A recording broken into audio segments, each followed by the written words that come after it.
praise God.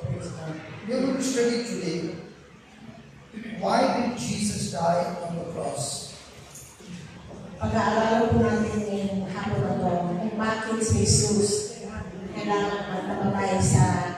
What exactly happened on the cross? Ano talaga nangyari sa cross?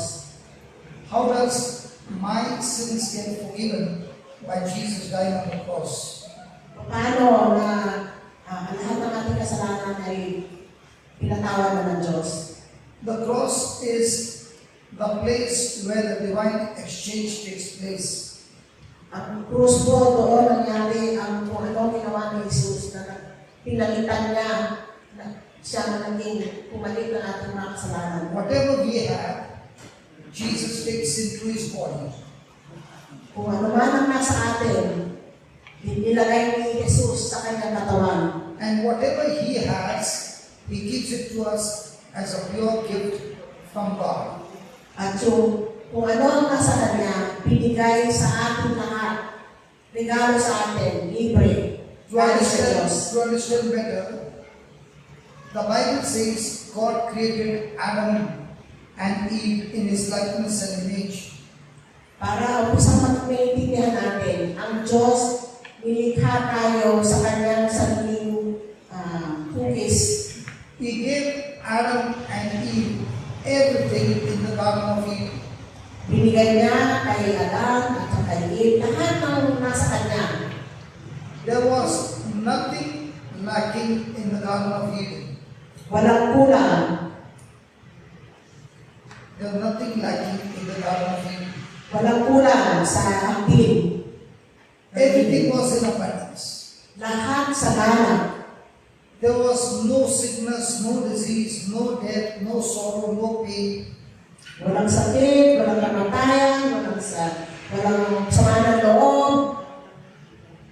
Everything was covered with goodness of God. Lahat ay pinakpan ng Diyos ng kanyang kabutihan. God said to Adam, Sinabi ng Diyos kay Adan, in this garden, everything I give to you. sa hardin na to, lahat ay binibigay ko sa iyo. This one tree, having the knowledge of good and evil, you shall not eat the fruit of it. May isang puno ng masama at kabutihan. Ang prutas na yun, hindi mo pwede kainin. The day you eat it, you will surely die. Pag kinain mo, mamamatay ka. Many times the thought comes to us, Kalimitan na inisip natin, why did God even keep the tree over there? bakit nandun sa hardin ng puno na yun? If the tree was not there, all this chaos wouldn't have come. Kung wala yung puno na yun, walang nangyari ng mga kasamaan na po sa atin. Isn't that true? Totoo ba yun? Then man would have had no choice, no option. He would live like a robot. Like a robot. Kung yun ang ginawa ng Diyos, ang mga tao parang mga robot. The option is given so that man can make a choice of his own. Binigyan tayo ng Diyos ng freedom of choice, kalayaan ng pagsariling desisyon. So God is loving Adam and is giving him a choice to respond to that love. Minahal ng Diyos si Adan at binigyan niya ng pagkakataon si Adan na siya din ay mahalin. And the response would be, am I going to be agreeing to God or am I going to be rebelling against God? Ang question doon ay ako ba isusunod sa Diyos? Mamahalin ko rin siya o ako ay magiging suwail? To prove that he loves God, he is willing to obey God. Para sa pakita sa Diyos na minamahal niya ang Diyos, ay kailangan sundin niya ang mga utos ng Diyos. But when Satan came and spoke lies to Eve, Pero nung dumating si Satanas at nagsabi ng mga kasinungalingan, when God said you will surely die, nung sinabi ng Diyos na ikaw ay mamamatay, Satan said you will surely not die. sinabi ni Satan, hindi ka naman mamamatay. Even today in our life, Ngayon din, may itong oras na to sa buhay When natin. God says something, the devil says exactly opposite to that something. Kung ano ang sinasabi ng Diyos, si Satanas, sinasabi ang kasinungalingan nun. And when I say, God, I love you, Pag sinasabi natin na mahal mo kayo Diyos, then the question comes, do I really love God? yun ang tanong. Talaga bang tunay natin minamahal ang Diyos? Do I really make a choice to obey Him? Meron pa tayong talagang choice kung tayo susundin natin ang Diyos. Do I always seek Him and know what is His will for my life? Hinahanap-hanap ba natin ang Diyos at alam ba natin kung anong gusto niya para sa atin? Or do I do things that I want to do? O ginagawa natin kung ano lang ang gusto natin gawin? Because the freedom is there. Nandun ang kalayaan. Everyone seated here, we have got the freedom to choose. Lahat tayo dito may kalayaan kung anong gusto natin gawin. We can choose to believe what God said, Meron tayong desisyon kung paniniwalaan natin ang Diyos. and we can also choose not to choose what God said. Pwede din natin sabihin na hindi natin kukunin ang gusto ng Diyos. Even though freedom is there, the consequences of a choice, there is no freedom. Kahit na may kalayaan tayo sa pagdesisyon, wala tayong choice kung ano ang mangyayari sa atin pag hindi natin sinunod ang Diyos. So God gave Adam and Eve the choice. Binigyan ng Diyos si Adan at saka si Eve ng choice. And Eve chose to rebel against God and eat the fruit. Pinili ni Eve na hindi sumunod sa utos ng Diyos. And she went and gave the fruit to her husband. At tapos binigay niya ang prutas na to sa asawa niya. Now Adam had a choice either to accept what Eve is offering or reject what Eve is offering to Adam. Pero meron din kalayaan si Adan kung susundin niya yung asawa niya o hindi. Now when God spoke this instruction not to eat the fruit, He spoke to Adam. Eve was not there, she was not created, and therefore when she ate the fruit, it was not disobedience, but now it depended on Adam, what would he respond. Ang binigyan ng Diyos ng utos na to ay si Adan. Yung oras na yun, hindi pa nililikha si Eve. Kaya nung nagkasama si Eve, ang kasalanan na yun ang kay Adan. The moment Adam made the choice to eat the fruit, Nung nagdesisyon si Adan na kainin niya yung prutas na yun, the consequences of that decision began. lahat ng kalutasan, lahat ng nangyari dahil doon nangyari na. At once, what was blessing turned into a curse. Lahat ng biyaya naging sumpa. What was good health turned into sickness. Lahat ng maganda naging sakit. Whatever was blessing now turned into curse. Lahat ng biyaya naging sumpa. Sorrow came, Kalungkutan dumating. poverty came, Kadukhaan dumating. curse came, Sumpa dumating. death came, Kamatayan dumating. pain came. Sakit dumating. Every kind of evil came into man. Lahat ng kasamaan dumating na sa katauhan. He got separated from God, Napahiwalay siya sa Diyos. and now he lived a life of disobedience. Ang buhay niya naging buhay ng kasalanan. He was in the Garden of Eden. Nandun sana siya sa hardin. Everything was good. Lahat napakaganda. Now he's put out of the garden, Ngayon, wala na siya sa hardin ng Diyos. and everything has become evil. Lahat naging makasalanan na. Now every child born to man Lahat ng pinanganak sa tao is born outside the garden, ay pinanganak sa labas ng hardin ng is Diyos. born in the kingdom of darkness, Nandun na siya sa kaharian ng kadiliman. is born under the influence of Satan. Pinanganak siya na mayroong impluensya ng Satanas. Every child born is born a slave of Satan. Lahat ng bata na pinapanganak ay galing sa And Satanas. therefore, every man is now destined to go to hell. Lahat ng tao naging papunta na sa impyerno. Because we have all disobeyed God, Dahil tayo lahat nagkasala sa Diyos, and gone away from God. tayo ay lumayo na sa Diyos. Praise God. Purihin ang Diyos.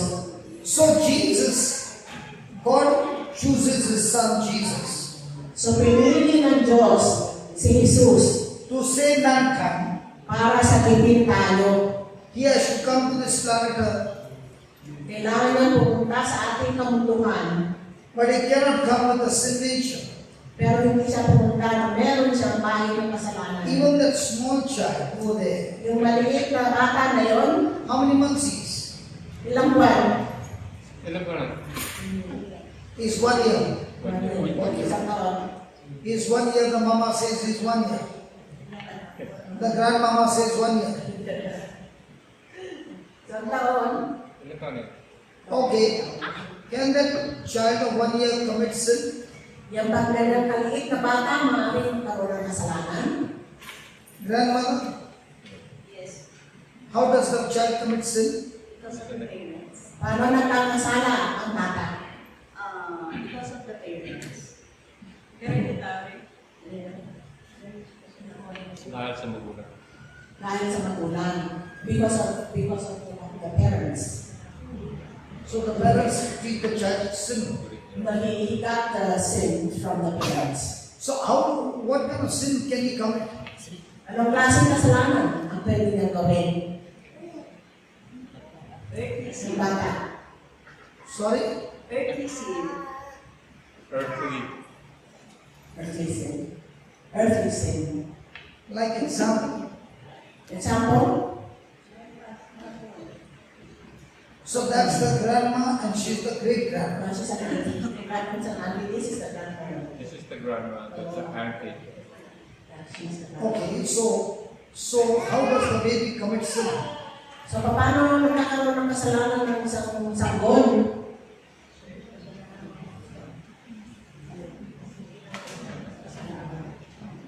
See something from the parents. As the original sin from the He inherited the original sin from the parents. Okay, but give me an example. Halimbawa, anong klaseng kasalanan ang pwedeng gawin ng isang sanggol? Anong kasalanan? Halimbawa.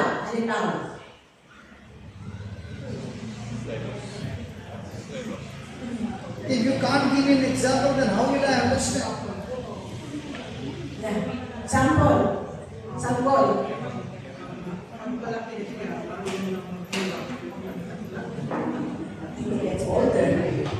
It's older, he can start. Not older, a newborn baby commits sin. Ang bagong pangalan na bata, maaaring nagkasala. Ano ang ating halimbawa?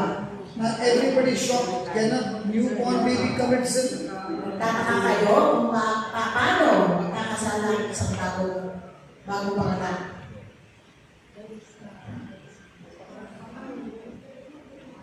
That lady said, no, he cannot commit sin. Sabi ko isa, hindi pwede magkasala. I'll give you an example. Okay, halimbawa. When the baby is born, does the baby know to speak your language? Pag pinanganak sa bola, alam ka ng salita. Okay. Who rules over the house when the baby is born? Sino ang boss sa bahay? Magulang. Nanay? Who's the head in the house? Mother. Said Sino ang mother. bahay? Mother or father, right? But when the baby is born, is the baby ruling over everyone? Pag pinanganak ng bata, sino susunod ng magulang? When the baby wants milk, the baby will make the whole house go crazy. Pag gusto ng bata ng gatas, lahat ng tao kakagulo. Is the baby selfish? Selfish ba ang bata? Is the baby having a relationship with the mother? Yes. But when the mother picks up somebody else's child, what does this child do? Pag may ibang bata na kitanda ang nanay niya, ano nangyayari? Celos. the child starts crying, jealousy begins. Simula po sa Selos.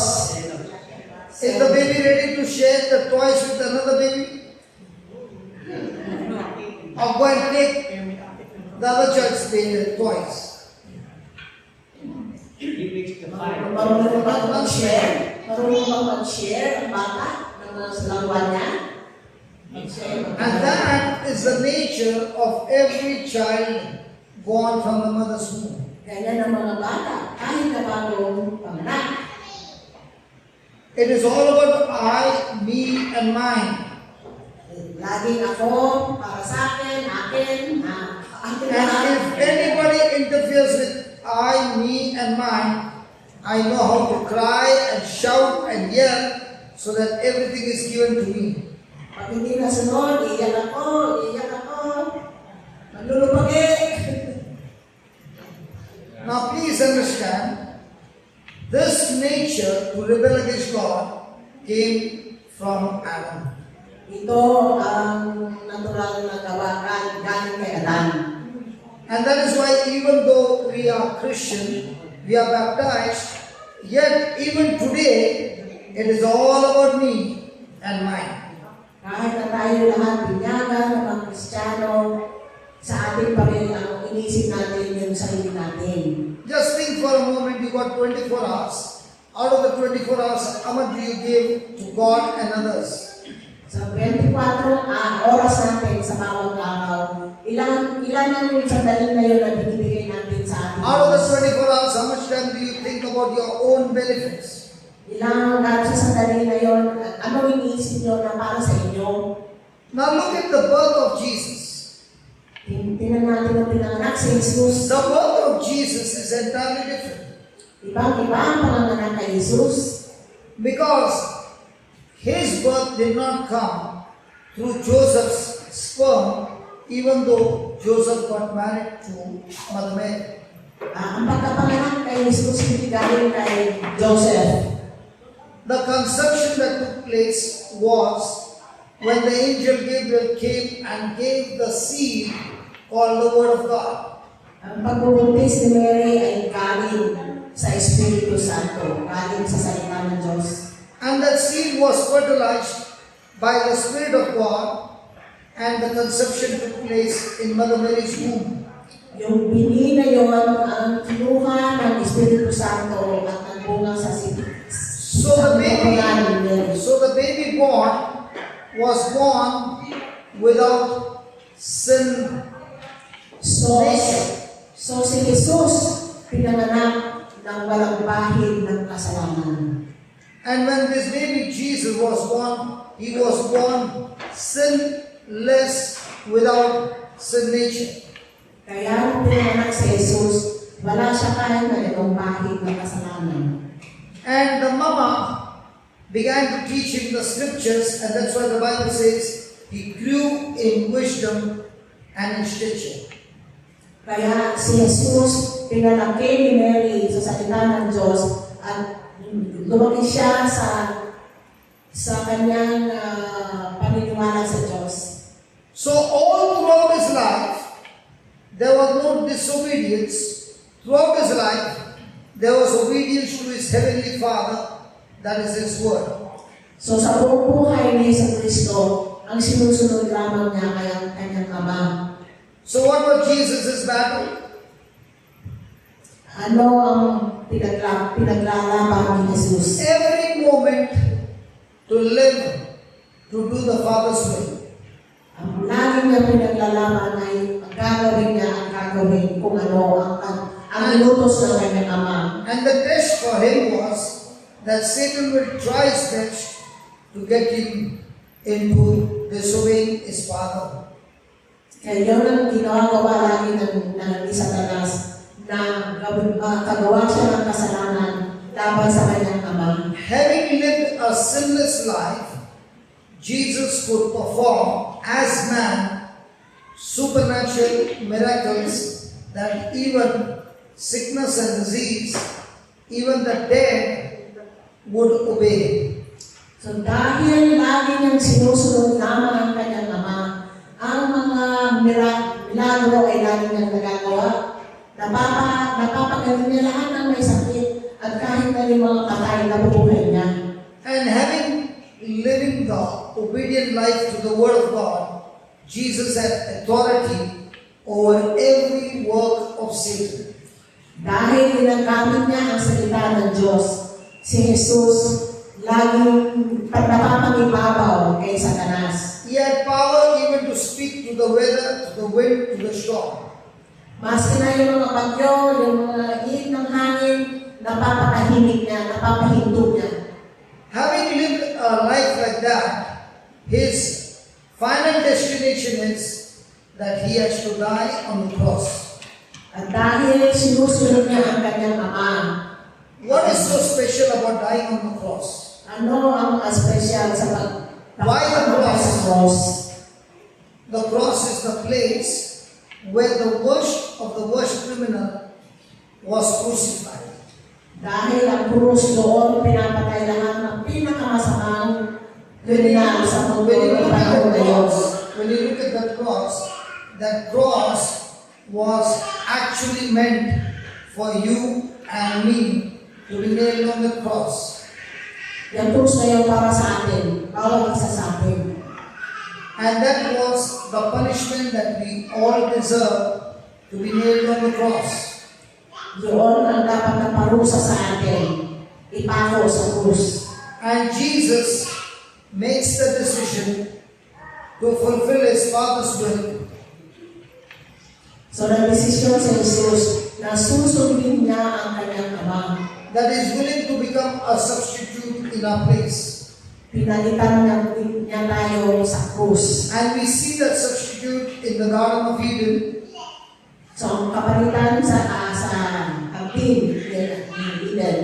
When they sinned, the glory of God was gone and they found themselves naked. Nung wala na yung grasya at kaluwalhatian ng Diyos, nakita nila ang sarili nila na hubad. And therefore they covered their nakedness with fig leaves. Tinangka nila ang sarili nila ng mga damo. But when God came, Pero nung dumating ang Diyos, if everybody is going to look at the child, then I better stop preaching. hindi siya sa pagkakitin sa pagkakitin. Because when your attention is diverted, there is no need of preaching the word of God. Pag wala ang atensyon ninyo sa salita ng Diyos, baliwala ang salita Every ng time Diyos. the devil is able to get victory is the time when he can distract you and get your focus from God to things around you. Yan ang trabaho ng Satanas. Tinatanggal ang mga isipan ninyo, nilalayo sa salita ng Diyos, nilalayo sa Diyos. So God loves man and he sees that man is naked. So nakita ng Diyos, minamahal niya ang tao, pero nakita niya na hubad. And that is why God sacrifices the animal to get his skin and cover man and woman with the animal skin. Kaya ginamit ng Diyos ang balat ng hayop para takpan ng mga tao. So in the Garden of Eden, to save mankind, God makes a sacrifice of an animal. So sa hardin ng Eden, ginawa ng Diyos ng sakripisyo ay galing sa hayop. So when God would have gone in search of an animal skin, and he would have said, I want your skin, the animal would have said, I did not disobey you, but man is the one who disobeyed you. So pag naghahanap ang Diyos ng balat ng hayop, sasabihin ng hayop sa kanya, hindi naman ako nagkasala sa iyo. I am not guilty, I am innocent. Inosente ako. I am not guilty, I am innocent. Hindi ako ay walang kasalanan. Inosente ako. And God would have said, that is exactly what I want. I want your innocence. Yun ang gusto ng Diyos, ang ating inosenteng pagkatao. So right in the Garden of Eden, God is showing mankind that an innocent dies for the guilty. So sa hardin ng iten, yun ang gusto ng Diyos. Ang inosente ay kailangan mamatay para sa may kasalanan. A person who committed the crime gets covered up by an innocent who takes his place as a substitute. Ang merong may kasalanan, pwedeng palitan at takpan ang kanyang kasalanan dahil merong ginamit na inosenteng tao. There is life in the blood. Merong buhay sa dugo. And when that animal skin was taken and covered mankind, there was blood in the skin that covered the sin of mankind. So ang dugo ng hayop, tinatakpan ang kasalanan ng tao. Let me give an example. Halimbawa, When you go for a wedding, pagpunta kayo sa isang kasalan, the table is laid down, yung mesa nakakakat, all the decorations are put on the table, nakalagay lahat ng dekorasyon, food is laid down on the table. pagkain nasa mesa, But you will always see the decorator will cover the table first with a beautiful cloth. pero kailangan takpan muna ng napakaganda. Why is he not keeping the wood naked? Bakit yung kahoy ay bakit yung kahoy ay tinatakpan? You can see the table is covered with a beautiful cloth. At ang mesa may magandang takip. Why the table not kept like this? Bakit hindi tinatanggal ang takip? Because if you pull the cloth and see the condition of that table, it is totally a disaster. Dahil pag tinanggal mo ang takip ng mesa, yung mesa makikita mo hindi maganda. The same thing was what happened in the Garden of Eden. Ganon ang nangyari sa hangin ni Eden. God covered us with animal skin. Tinakpan tayo ng Diyos ng balat ng hayop. So sin was covered by the animal skin. Para takpan ang ating mga kasalanan. But sin was not removed from mankind. Pero hindi tinanggal ang kasalanan. Because to remove that sin from mankind, Para tanggalin yung kasalanan na yung galing sa mga tao. another person who is sinless have to take that place of punishment as a substitute and die in the place of a guilty man. Dahil yung tao na walang kasalanan, yun ang kailangan gamitin para palitan ng tao ng And that kasalanan. is why in the Bible you find man sacrificing innocent animals and the blood of that animal is shed as a sacrifice which is temporary. Kaya sa Biblia, makikita ninyo na ginagamit tayo ng mga tao ang mga hayop para sa sakripisyo sa Diyos. Sin is covered but the sin nature is not uprooted. Tinatakpan lang ang kasalanan, pero ang kasalanan mismo hindi But natatanggal. God has chosen His own Son, the Lamb of God, who takes away the sin of the world. Ginamit niya ang sarili niyang anak as kordero ng Diyos. God Himself becoming man's substitute and taking the punishment on Himself to save mankind. Kordero ng Diyos mismo ang ginamit ng kanyang ama para salibin ang buong katauhan. Jesus has to go through that punishment, that torture, that pain, that insult, that abuse, that beating, that crucifixion, so that you and I can be set free. Si Jesus, dinanasan niya lahat ng pagpaparusa. Dinalati ko siya, basta lahat ng parusa binigay sa kanya para lang sa atin. So when the time has come for Him to be crucified, Jesus willfully goes to Jerusalem where He knows He is going to be nailed on the cross. Kaya si Jesus pumunta sa Jerusalem kahit na alam niya na siya ay paparusahan at ipapako sa krus, nagpunta siya ng sarili niyang will dahil alam niya na yung sakripisyo na yun, And para Jesus- sa atin lahat. And Jesus says, no one can take my life. Sinabi ni Jesus, walang isang tao na makakakuha ng aking buhay. But I lay down my life Ako mismo ang maglalatag ng buhay ko. and I take that life back. Tapos ako mismo ang kumuha ulit ng buhay na yan. So having planned the will of the Father, Jesus is willing to go to the cross. So ginawa niya kung ano ang plano ng kanyang ama. At siya ay nagpunta para mamatay sa krus. And that night, there is a big battle in the mind of Jesus. Yung gabi na yun, napakalaki ang inisip ng ni Jesus sa In the kanya. Garden of Gethsemane, Sa garden ng JCILM, he is sweating blood tumatalaktak ang kanyang pawis na dugo. under the pressure of that cross that he's going to go through. Dahil iniisip niya yung krus na kailangan niyang pasanin. He even prays to his Father, if it is his will, then take this cup of suffering away from him. Sinabi niya sa ama niya, Ama, kung pwedeng alisin ninyo itong cup na to galing sa akin, sa akin. 3 times he's praying to the Father. 3 beses nagdasal siya ng namaitintin sa kanyang Now ama. many people think that that cup of suffering is Jesus' death on the cross. Akala ng mga tao, ang sakripisyo niya ay yung kamatayan niya. That is not the suffering.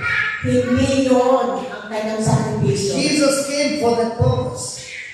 Alam ni Jesus na pamamatay siya sa krus. That suffering, Jesus does not say it is the big suffering for him.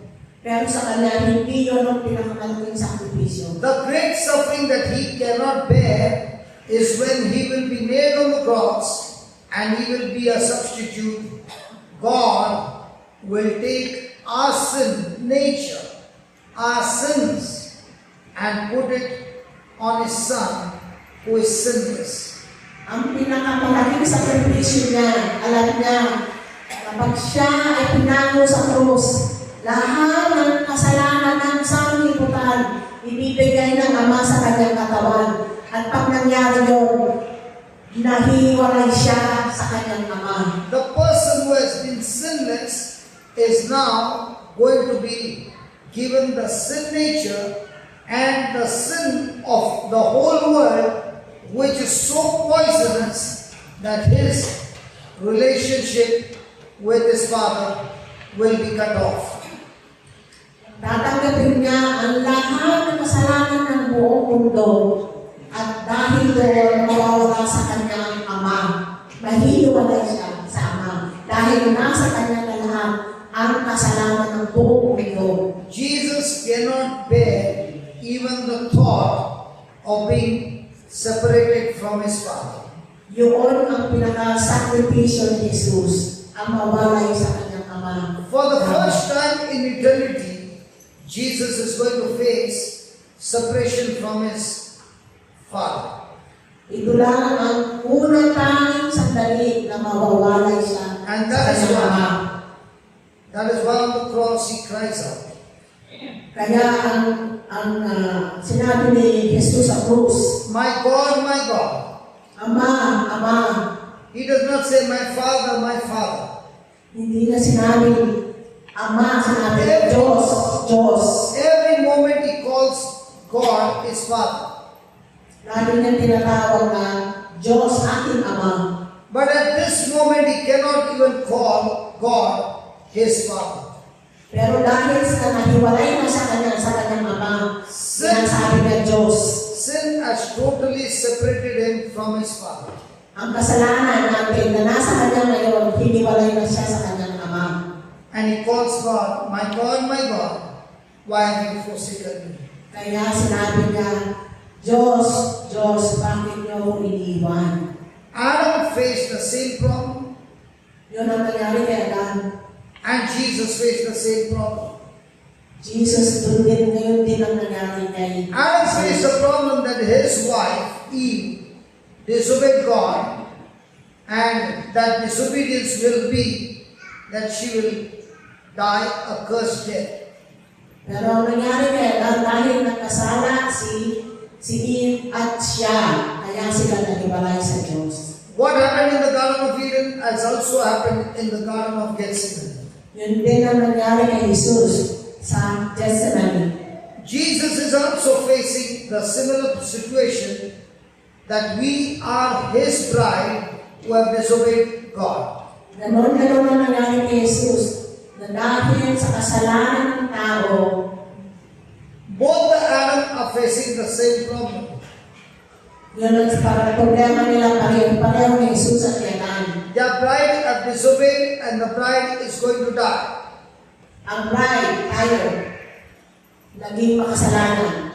In the Kaya case doon of, mamatay. in the case of Adam, he loves his bride and he says, I will also disobey and die with you. Ang nangyari kay Adam, dahil kay Eve, sinabi niya na mahal kita, kaya ako mamamatay din kasama mo. And true love is saying, what Jesus is saying is, I know you're going to die, but I will not disobey God. But I will obey God to the point that I will become your substitute and I will die in your place for you so that you can live my life and I die your death. Kaya ang sinabi ni Jesus, dahil mahal ko kayo, mamamatay ako sa krus at susundin ko ang gusto ng Ama ko para sa akin. Ako ay mamamatay sa inyong lugar para kayo ay mabuhay. That is the love of God. Yun ang pagmamahal ng Diyos. I die in your place Mamamatay ako sa inyong lugar to give you life to live forever. para kayo ay mabuhay. I take your punishment on the cross Ako ang kumuha ng inyong kaparusahan so that you don't have to go through that punishment, para hindi na kayo magpusa, that you can be set free. para kayo magkaroon ng kalayaan. That is the cross. Yan ang krus. Cross is Ang Jesus' love for us. Ang krus, ang ibig sabihin, ang yaman ng simbol na mahal na tayo ng That is Jesus. why there are two things, the vertical and the horizontal. Yung vertical and horizontal. Vertical, horizontal. Adam's relationship with God on the vertical side was not strong enough. Yung relasyon na yan sa Diyos, yung vertical, hindi matibay, hindi malakas. And that is why he was so quickly tempted and he disobeyed God and Kaya nagkasama broke his siya relationship with God. at nawala ang relasyon niya sa Diyos. And therefore, the horizontal relationship with him was all about curse. Kaya ang relasyon niya dito sa mundo, lahat tungkol sa mga sumpa. In his family, there was a murder. Sa pamilya niya, merong There was, murder, there was destruction and destruction and destruction in mankind. puro wasak ang mga buhay.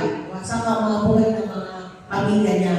Now, in the case of Jesus, his vertical relationship with God was absolutely perfect. There was not one point of disobedience. Ang relasyon naman ni Jesus sa Ama, napakalakas. And therefore, his relationship with mankind was perfect. So, ang relasyon niya sa mga tao ay napakalakas din. Perfecto. And therefore, he came to save mankind. Kaya dumating siya para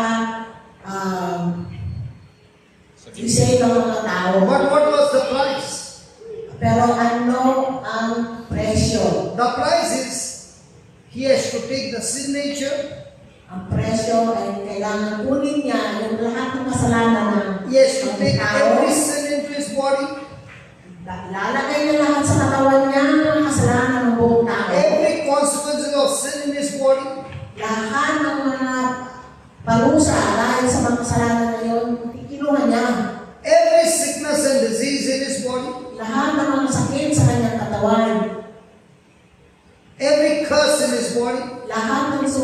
kinuha niya poverty in his body, ang katuhan sa kanyang katawan, sorrow and pain in his body, kalungkutan at sakit sa kanyang katawan. he would no longer live his life. Ang buhay niya, hindi na niya kinabuhay. He would live our life. Buhay na natin ang kinuha niya.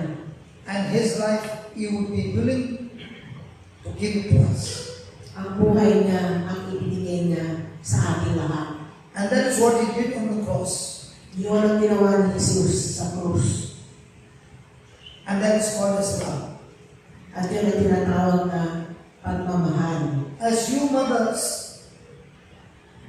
gave birth to a baby, Kaya yung mga ina na nanganak sa inyong mga anak, 9 months you bore the baby. siyang na buwan na nasa sa pupunan ninyo, You are willing to go through the labor pain. handa kayo sa mga sakit ng tiyan, You are willing to go through the vomiting and dizziness yung mga lahat ng mga pagsusuka, paghihilo dahil sa and kaibulis, all kind of complications. lahat ng mga komplikasyon, pinag-isa ninyo. And not only give birth to the baby, Hindi dahil lang pangalan kayo, but after that, feed the baby with your own blood, which is the milk. tapos pakakainin ninyo ng gamit ang inyong gatas at And you did that because of love. kaya ginagawa ninyo mga ina dahil sa pagmamahal sa inyo. Even though it was painful, you still did it. Kahit na napakasakit, ginawa pa rin ninyo. Your mind was set on the baby. Ang mga isip ninyo na kaano lang, kapako lang sa baby. In the same way, Jesus' mind was set on the cross. Because cross is the bridge between heaven and earth. Ganun din, ganun ang ginawa ni sa Kristo. Nakatingin siya sa krus dahil yun ang landas para sa atin. Galing sa mundo, papunta sa langit. God is holy. Ang Diyos ay banal. He cannot have any relationship with sin. Hindi siya pwede magkaroon ng relasyon sa And kasalanan. therefore, man is destined to go to hell. Kaya noon, ang mga tao papunta sa akin sa But Jesus stands on the way to hell. Pero si Jesus ang humarang sa atin. His death on the cross Yung pagkamatay na sa krus, stops mankind to go to hell. ang huminto sa mga tao na para hindi sila pumunta sa And impyerno. his cross is a bridge between man and God. So yung krus ay naging tulay magmula sa tao hanggang sa Diyos. It is through the cross that you and I are qualified by the sacrifice of Jesus to be adopted in the family of God. Dahil sa ginawa ng Jesus sa krus, tayo ay inampun ng ating Ama ng Diyos sa kanyang pamilya. Unless you understand what Jesus has accomplished on the cross and believe, everyone is destined to go to heaven. Hanggat hindi nyo naiintindihan kung ano ang ginawa ni Jesus sa krus, lahat tayong mga tao sa buong mundo ay papunta pa rin sa impyerno. We do not get saved because of our works. Hindi tayo makakuha ng kasalanan dahil sa mga ginagawa natin. But we are saved from hell because we believe in the works of Christ for us. Pero tayo lahat sinagip galing sa impyerno dahil sa ginawa ni Jesus sa krus. If somebody has to ask you, are you sure you're going to heaven? Pag may nagtanong sa iyo, palagay mo ba pumunta ka sa langit?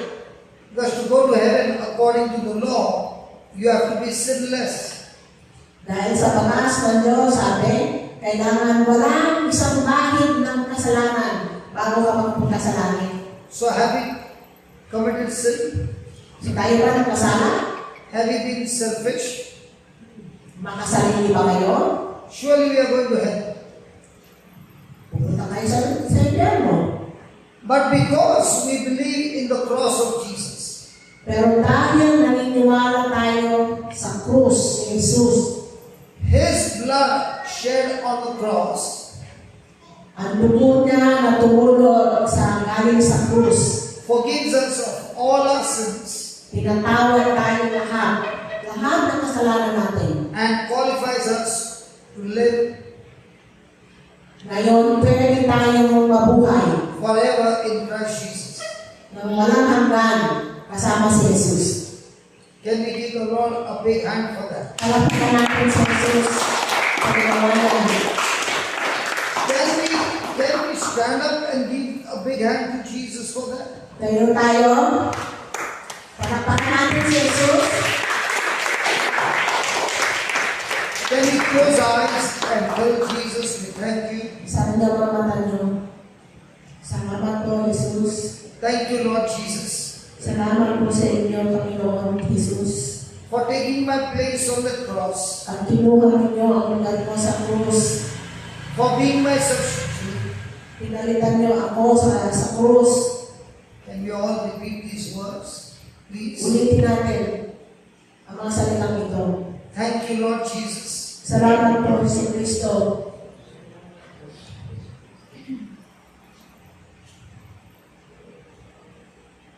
The Bible says, Sinabi ng Biblia, if you confess with your mouth pag nagsabi kayo sa inyong bibig and believe with your heart at maniwala kayo sa inyong puso that Jesus Christ is your substitute, at maniwala kayo na sa Jesus ang naging kapalit ninyo sa krus, that He is your Lord, na siya ang inyong Panginoon, and that God raised Him from the dead, at ang Diyos mismo ang nagbuhat sa kanya galing sa libingan sa kamatayan, then you will be saved. kayo ay masasalba. My friend, we are so willing to confess our sins, Mga kaibigan, tayo ang handa magsabi ng ating mga kasalanan. and we are so used to confess what we have done. Sanay na sanay tayo na laging humili tayo ng kasalanan. But if you do not confess what Christ has done for you on the cross, Pero pag hindi ninyo sinabi kung ano ang ginawa ni Jesus para sa inyo sa krus, you are still disqualified in the eyes of God. hindi pa rin kayo pwede sa mata ng Diyos. What you are going to confess now Ang sasabihin nyo ngayon, yung is sa the ko, greatest prayer of every other prayer you have ever prayed in your life. ito ang pinakamalakas na dasal sa buong buhay ninyo. So I want to request you to please open your mouth and confess and believe what you're confessing. Buksan po ninyo ang inyong mga bibig at maniwala kayo sa mga salitang ito. Satan knows that when you confess, his authority over you is completely destroyed. Alam ni Satanas na pag itong mga salitang ito ang sabihin ninyo, ang kapangyarihan niya sa inyo ay mawawala. He will try his best to distract you. Susubukin niya na tanggalin ang pag-iisip ninyo sa mga salitang ito. He will try his best to deceive you. Susubukin niya talaga na kayo ay bigyan ng kasinungalingan. He will give you unbelief not to open your mouth and speak it. Bibigyan niya kayo ng hindi pagpapaniwala at hindi niya kayo sabihin ng mga salitang ito. Please open your mouth and say these words. Parang awa niyo na sabihin niyo itong mga salitang ito. Buksan ninyo ang mga bibig ninyo. Lord Jesus, Panginoon Yesu Kristo, nobody's repeating. pakiulit po ang mga salitang ito. Panginoon Jesus, Panginoong Jesus, I love you and I thank you. mahal ko po kayo at pasalamat po sa inyo. mahal po kayo at pasalamat sa inyo. Thank you, Lord Jesus. Salamat po sa inyo, Jesus. Salamat po sa inyo, Jesus. I believe you are my substitute. Naniniwala po ako na kayo ay pumalit sa akin. You can say small sentences so that they can repeat. They are not repeating. Pakiulit po lamang. Nobody's repeating. Lord Jesus, I believe you are my substitute. Panginoon Jesus, naniniwala ako Naniwala ako, na ikaw ang nagpumalit sa akin ikaw pumalit sa akin sa krus. sa krus. I believe you took my place on the cross. Naniniwala ako Naniwala ako, na kinuha ninyo ang lugar ko buhay niyo ang lugar ko sa krus. sa krus. You took every punishment that I deserved into your body. Kinuha ninyo Ginawa ninyo lahat ng parusa lahat ng parusa na para sa akin para sa akin sa inyong katawan. sa iyong katawan. I believe you shed your blood for me. Naniniwala ako Naniwala ako, na ang dugo ninyo, gawin ninyo ang pinagsakripisyo ninyo nagsakripisyo para sa akin. para sa akin. I believe your blood has forgiven me and set me free. Naniniwala ako na ang inyong dugo Ang dugo ang nagpalaya sa akin nagpalaya sa akin, at sumagip sa akin. sumagip sa akin. I believe, Lord Jesus, you died my death on the cross. Naniniwala po ako na kayo ay namatay Ito ay namatay para sa akin para sa akin sa krus. sa krus. I believe you were buried. Naniniwala ako Naniwala ako na kayo ay inilibing na kayo'y nilibing And on the third day, God raised you from the dead. at sa pangatlong araw at sa pangatlong araw kayo ay binuhay kayo'y binuhay ng Diyos. ng Diyos. When you were raised from the dead, I too was raised from the dead. Nung kayo ay pinabuhay ng Diyos Kayo'y pinabuhay ng Diyos galing sa kamatayan, galing sa kamatayan. naniniwala ako Naniwala ako na ako rin na ako rin ay binuhay ay binuhay ng Diyos. ng Diyos. I believe you have given me this new life. Naniniwala ako Naniwala ako na kayo, Diyos, na kayo'y Diyos. binigyan niyo ako Bigyan ako ng bagong buhay. ng bagong I believe you have given me a new birth. Binigyan niyo kami bigyan ko kami ng bagong ng bagong buhay. buhay. I believe I am a new creation. Naniniwala ako Ako na ako ako ay bagong ninyong nilikha. I believe my old sin nature is nailed on the cross. Naniniwala ako ako na ang aking lumang pagkatao na makasalanan makasalanan ay pinako ay pinako sa krus. sa krus. I believe that I have received the mind of Christ. Naniniwala ako na tinanggap ko Tinanggap ko ang pag-iisip pag-iisip ni Kristo. ni Kristo. Thank you, Lord, that you have made me the righteousness of God by faith. Salamat po, Diyos, Salamat po Diyos. na ako ay ang kabanalan Ako ay kapatid ni Jesus. ni Jesus. Thank you for giving me your Holy Spirit. Salamat po na binigay niyo sa akin Sa akin. ang inyong Espiritu Santo. Sa And thank you for giving me At heaven as my eternal home. salamat po at binigay niyo sa akin ang langit na aking bahay sa buong sa buong eternal heaven, eternal life. eternal life. Eternal life. In the name of Jesus, Sa ngalan ni Jesus, I believe it, I believe. naniwalaan ko, I have confessed it, sinabi ko, Sinabi ko, and I have received it. at tinanggap ko, tinanggap ko, And my life will never ever be the same again. at ang buhay ko ay magbabago, ang nagbabago, hindi na magiging katulad ng dati. hindi na katulad ng dati. In Jesus' name. Sa pangalan ni Jesus. Sa pangalan ni Jesus. Amen. Amen. Amen. Come on, let's give the Lord a big hand. Yeah.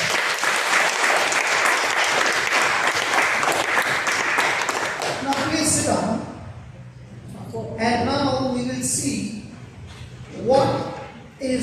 inheritance that you receive by believing in Jesus. Titingnan natin ngayon, makikita ninyo kung ano ang pamana ng Diyos sa atin. When a Dahil child- pinatang ninyo si Jesus. When a child is adopted in the family, the child receives inheritance. Pag inampon ang bata sa pamilya, ang bata yun ay tumatanggap ng bana. From Adam we receive inheritance of hell. Galing sa Adan, ang pamana niya sa atin ay impyerno. We receive inheritance of sin nature. Namana natin ang kanyang kasalanan. We receive all kinds of self-destruction as inheritance from Adam. Lahat ng mga kawasakan sa buhay, yun ang minana natin kay Adan. So let us see in the scriptures what do we receive as inheritance by believing in Jesus. Tingnan natin sa salita ng Diyos kung ano ang pamana sa atin ng Diyos galing kay Jesucristo. Are you interested or we stop over here? Gusto niyo ba malaman po? Yes, yes. I knew it. And when I read the scriptures and I got that inheritance, and by believing, I am enjoying every moment of my life, enjoying the inheritance, what Jesus earned for me. Nung tinanggap ko yung pamana ng Diyos sa akin, ang buhay ko ay na punong-puno ng biyaya. Now, if you don't mind, both of you, can I speak your personal thing? Oh, sure. No, don't go. I'm living in this place in a house. Nakatira siya sa bahay namin, pero actually bahay na namin. Brother Mark told me that is her mother's house. Sabi na sa mga ko, yung bahay na yun, bahay na namin. Now my question is, did you work hard and did you earn that house? Nagtrabaho ba ako para yun sa bahay na yun? What do you think, Mark? Did she earn it and she bought that house? So who earned the money to buy the house? Sino ang nag-work hard para sa bahay na yun? May nanay ko. May mother. So the mother earned and built the house. Yes. She bought the house, but he remodeled the house. My mother bought the house and then he remodeled it for her. No, that's a different question. Okay, Whose document was there on the house? my mother's. Agreed? Yes. Yeah. Now when she died, did she take that house with her? No. Namatay siya, dinala ba niya yung bahay? Hindi. So the document was in her name. Now, is it still in her name? Yung dokumento na yun, nasa pangalan niya, o nasa pangalan pa rin niya. Yes. It's still in her name. Yeah. After her death. It hasn't been transferred. It's been transferred to the children. Not yet. Not yet. Not yet done. Because this is in the Philippines, where they was. My God. Yeah. According to the law in India, you got to get it transferred in the number of days. Number of days? Not here. Not here. Sometimes it'll take years. Okay. Now, when you did not earn it, yet you are saying, I'm going to get my name on that house. So, hindi kami naghirap na namin pinagtrabaho ng bahay ngayon. Pero alam namin, na yung pangalan namin ngayon ang magiging lupa. It is called as inheritance. Yun ang pamanan. Yun ang manan. You don't sweat for it. Hindi galing sa iyo ang trabaho. In the same way, Jesus worked hard to obey the law and died in my place as my substitute, and what he earned, the Heavenly Father has put my name as inheritance of what Jesus earned for me on the cross. So lahat ng ginawa ng Jesus, lahat ng paghihirap niya, lahat ng resulta ng paghihirap niya sa atin mapupunta. Lahat ng biyaya ng ginawa niya mapupunta sa atin. Of all the translation that, all the preaching that I did, this was the longest sentence I said, and this was the easiest sentence for her to translate because she is a lawyer by profession. So she understands what is inheritance. Translate. Yes. So, dahil sa kung ano ang profession ko, alam ko kung paano yun sabihin sa Tagalog na hindi ako nahirapan. So I learned in the Bible that the document gets registered. Your document gets registered, you go to the registration office. But in heaven, the document gets registered when you open your mouth and confess with your mouth and believe in your heart. Yung mana natin kay Jesus, ang registration na kailangan na ay sabihin lang natin ang salita niya. Yun na makukuha na natin yung mana. If you do not know the documents, that is your inheritance, you have never opened your mouth and confessed them, and therefore it is not yet registered in your account that you receive your inheritance. Pag hindi ninyo alam kung ano ang ginawa ni Jesus para sa atin, hindi ninyo makukuha, hindi nyo mariregister sa pangalan ninyo lahat ng mga biyaya. Wala sa inyo, hindi ninyo matatanda.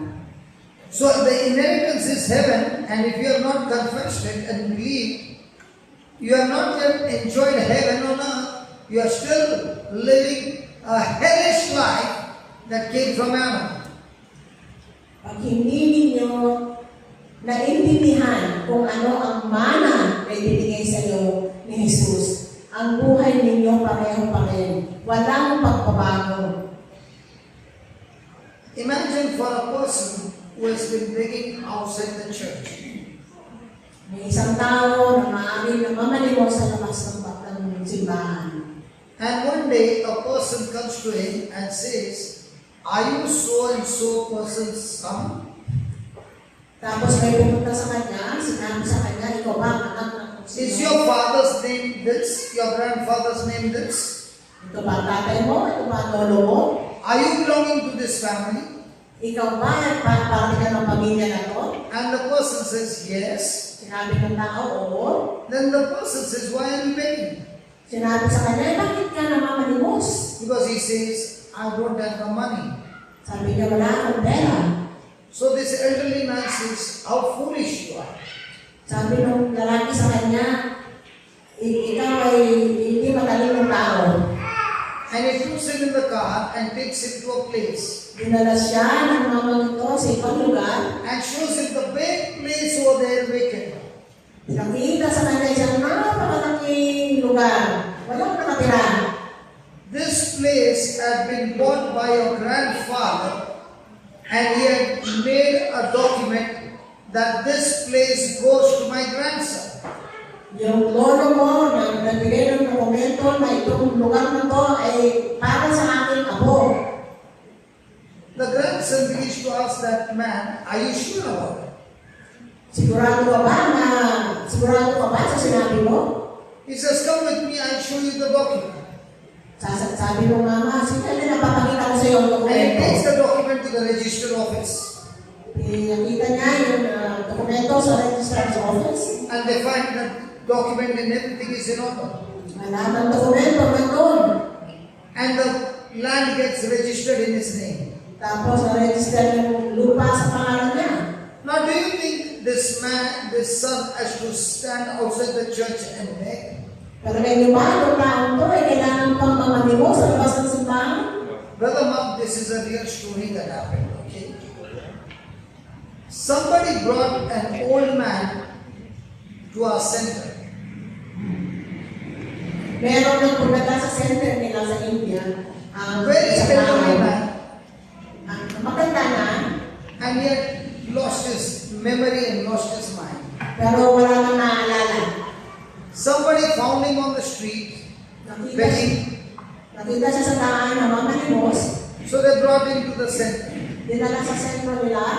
So he was staying with us for more than 6 months. 6 na buwan na kinukup nila sa center. And he loved the hens and the ducks.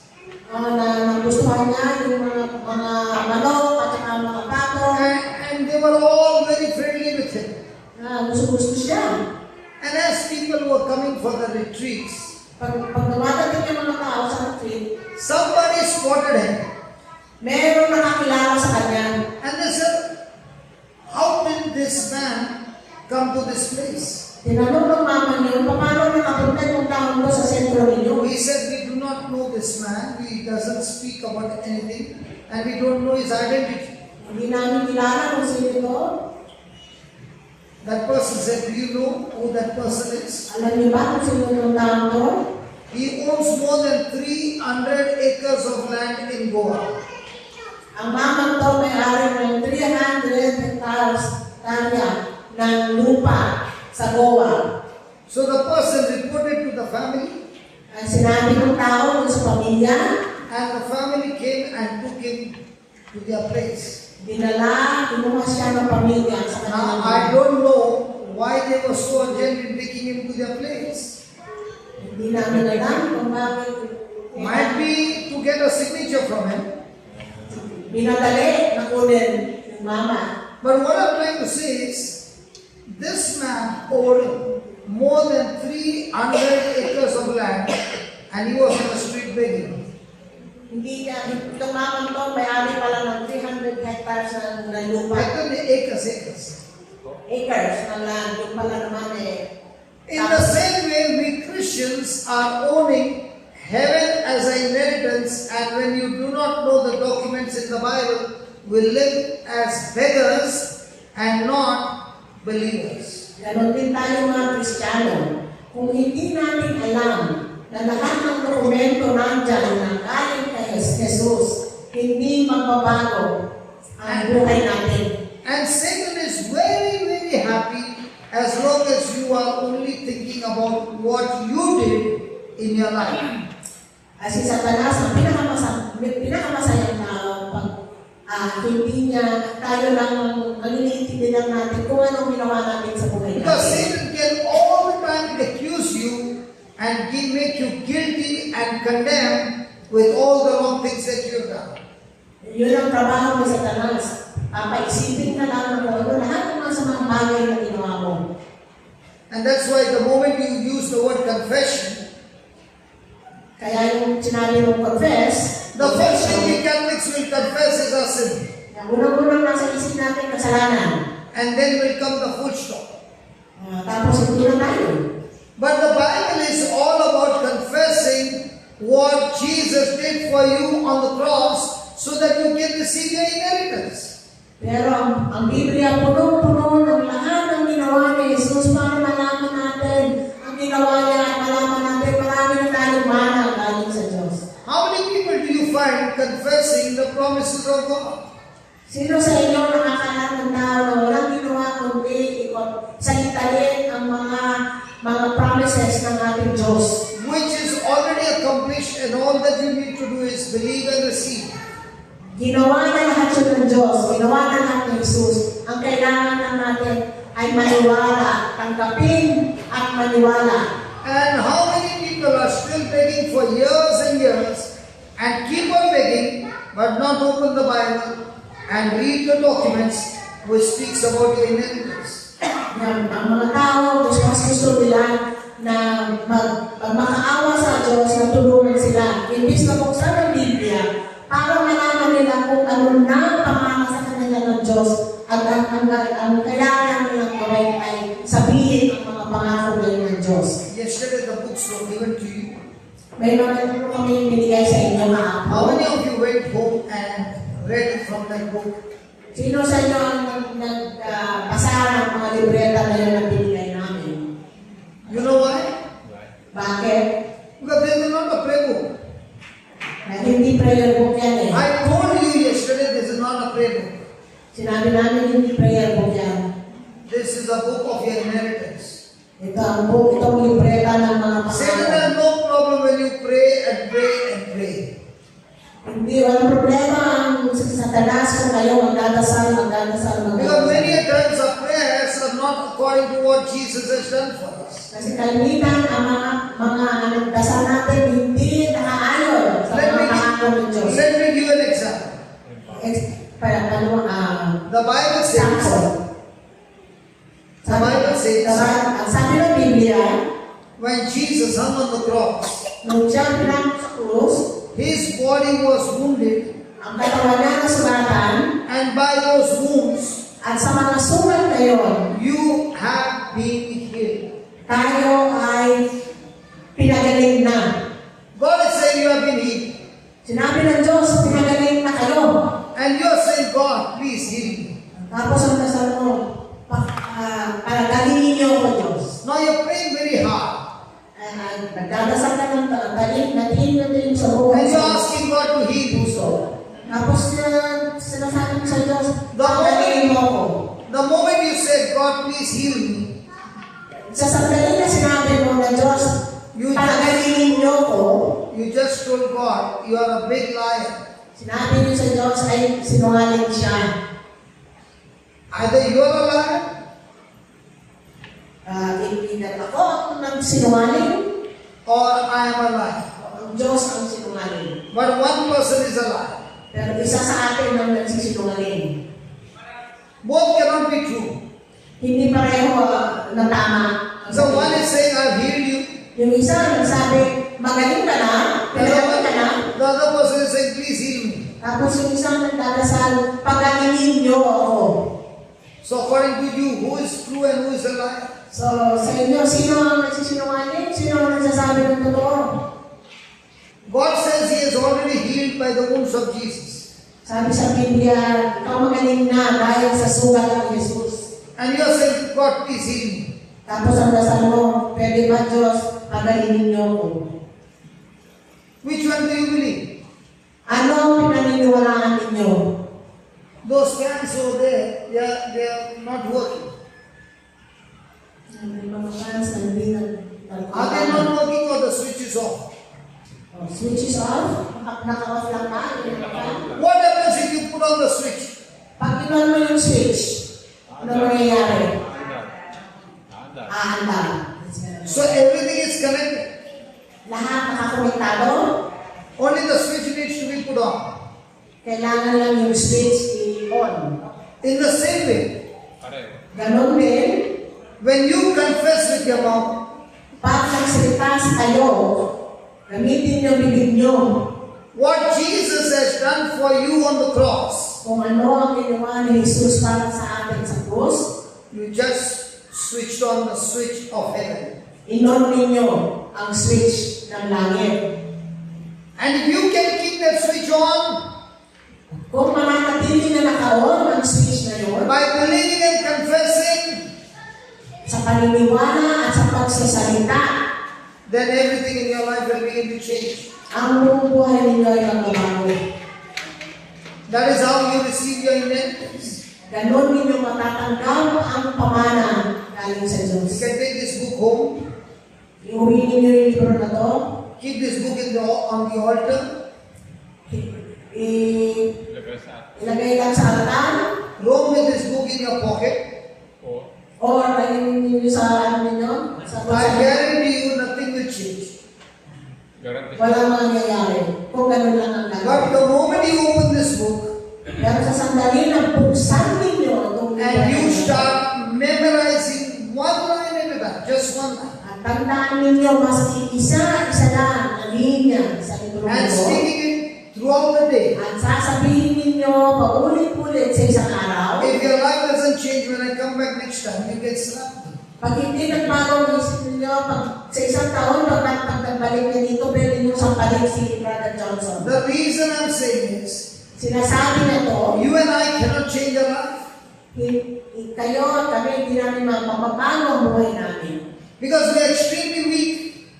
Dahil tayo ay mahina. But this word in our heart and coming out of our mouth, Pero itong salita ng Diyos na nasa puso natin, lumalabas sa bibig natin, now the power of God is activated on your behalf. doon ang kapangyarihan ng Diyos magkakaroon ng, And if you practice it every day, at pag pinapractice nyo araw-araw, in no time, things that have been clinging onto you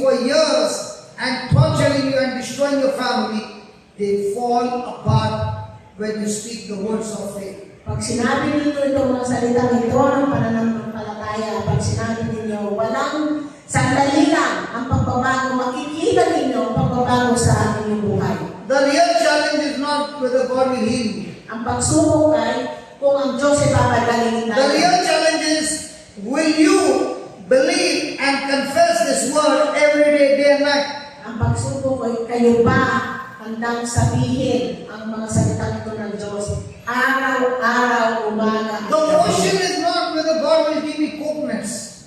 Hindi ang question na kung bibigyan ako ng coconut. The question is, are you willing to plant a coconut seed and guard it and water it and help it to grow? Ang pagsubok ay pwede ba kayo magtinig ng binhi ng nyog para ang ani ninyo maganda. When the plant gets mature, it will produce coconuts by default. Yun ang mangyayari. Meron kayong aanihin. Kayo merong tinanim. Is it making sense now? Yeah. Maliwanag po ba ang paliwanag? Kung meron kayong mga question, mag-question kayo. Mga gusto niya She came from mag-question. US for this mission. Galing po ako sa Amerika para sa She and mission. her husband came from US for this mission. Kami ng asawa ko para sa mission. When I was in US and I said, I want to come to the Philippines, Anong nasa US siya, sinabi niya sa akin na gusto niyo pumunta she sa gave me the option, Pilipinas. whichever date you say, I will be there. Sinabi ko sa kanya, sabihin niyo sa akin kung ano ang dates na kailangan na natin gusto niya nandun. Because I love my people. Dahil mahal ko ang mga Pilipino. I've seen in these 2 years how much inheritance I received from this book. Nakita ko kung ano ang kabutihan ng Diyos sa libreta na to. I want to go back to my mother's house, to my parents' house, and teach the people the truth.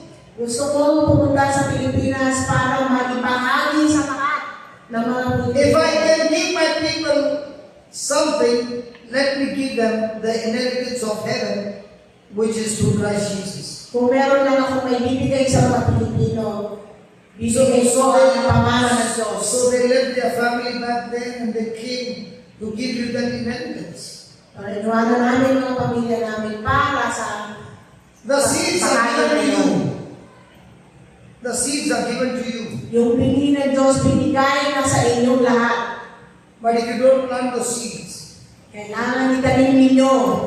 then all the labor has gone waste. Pag hindi ninyo tinanim, lahat ng ginawa, walang... Yesterday, many of them got healed.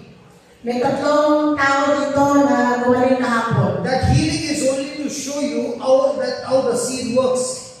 Doon mo lang makikita kung paano na ang epektibo ng ang salita ng Diyos. Kung gaano ang kapangyarihan. But if you plant the seed and you do not water the seed every day, Pero pag natinanim ninyo, kailangan may alagaan ninyo. the seed will be destroyed. Pag hindi ninyo alagaan, masisira. In the same way, your healing that you have received, Ganun din, like kung sino man sa inyo ang gumaling kahapon, but you're confessing with your mouth many things of your problems, pag ang ginamit ninyo yung mga negative na mga salita, and not confessing what Jesus has given in His Word, hindi yung salita ng Diyos, what you have received will be destroyed.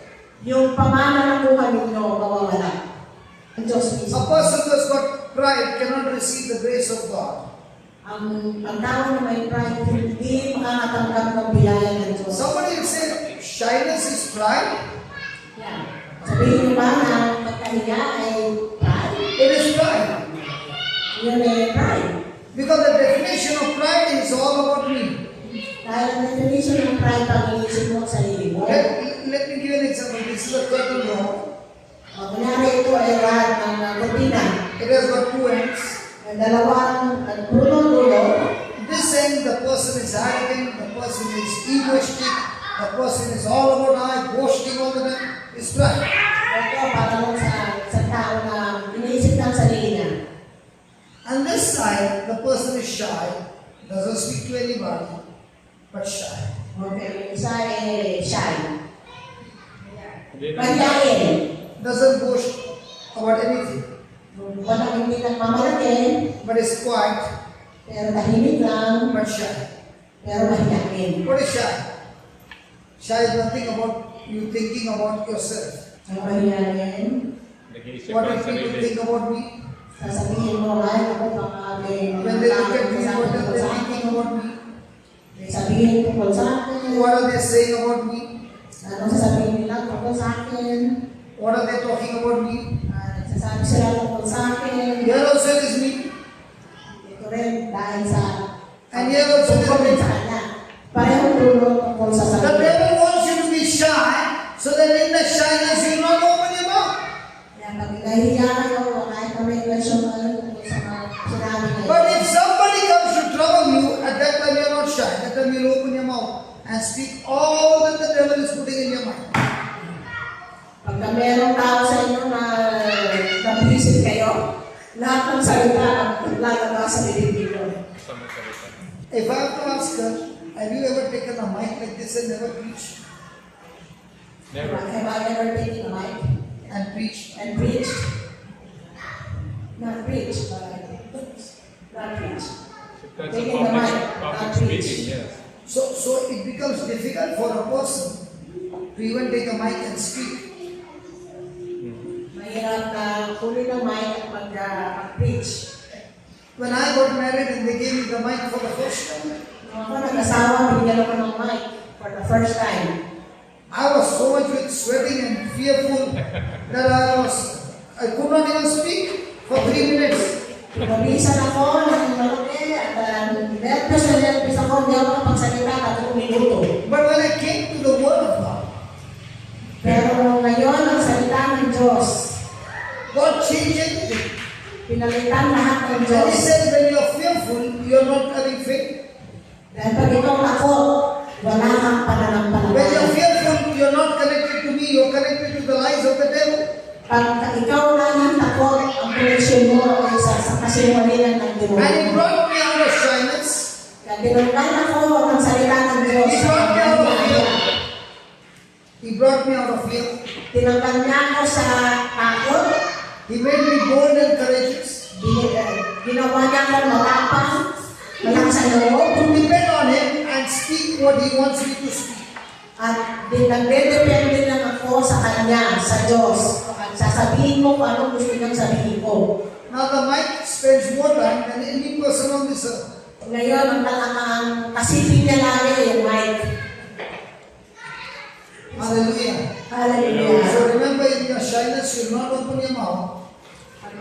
Masyado kayong mahihayin, hindi niyo buksan ang bibig ninyo, And you will not receive your inheritance. hindi niyo matatanggap ang mana ninyong galing sa Diyos.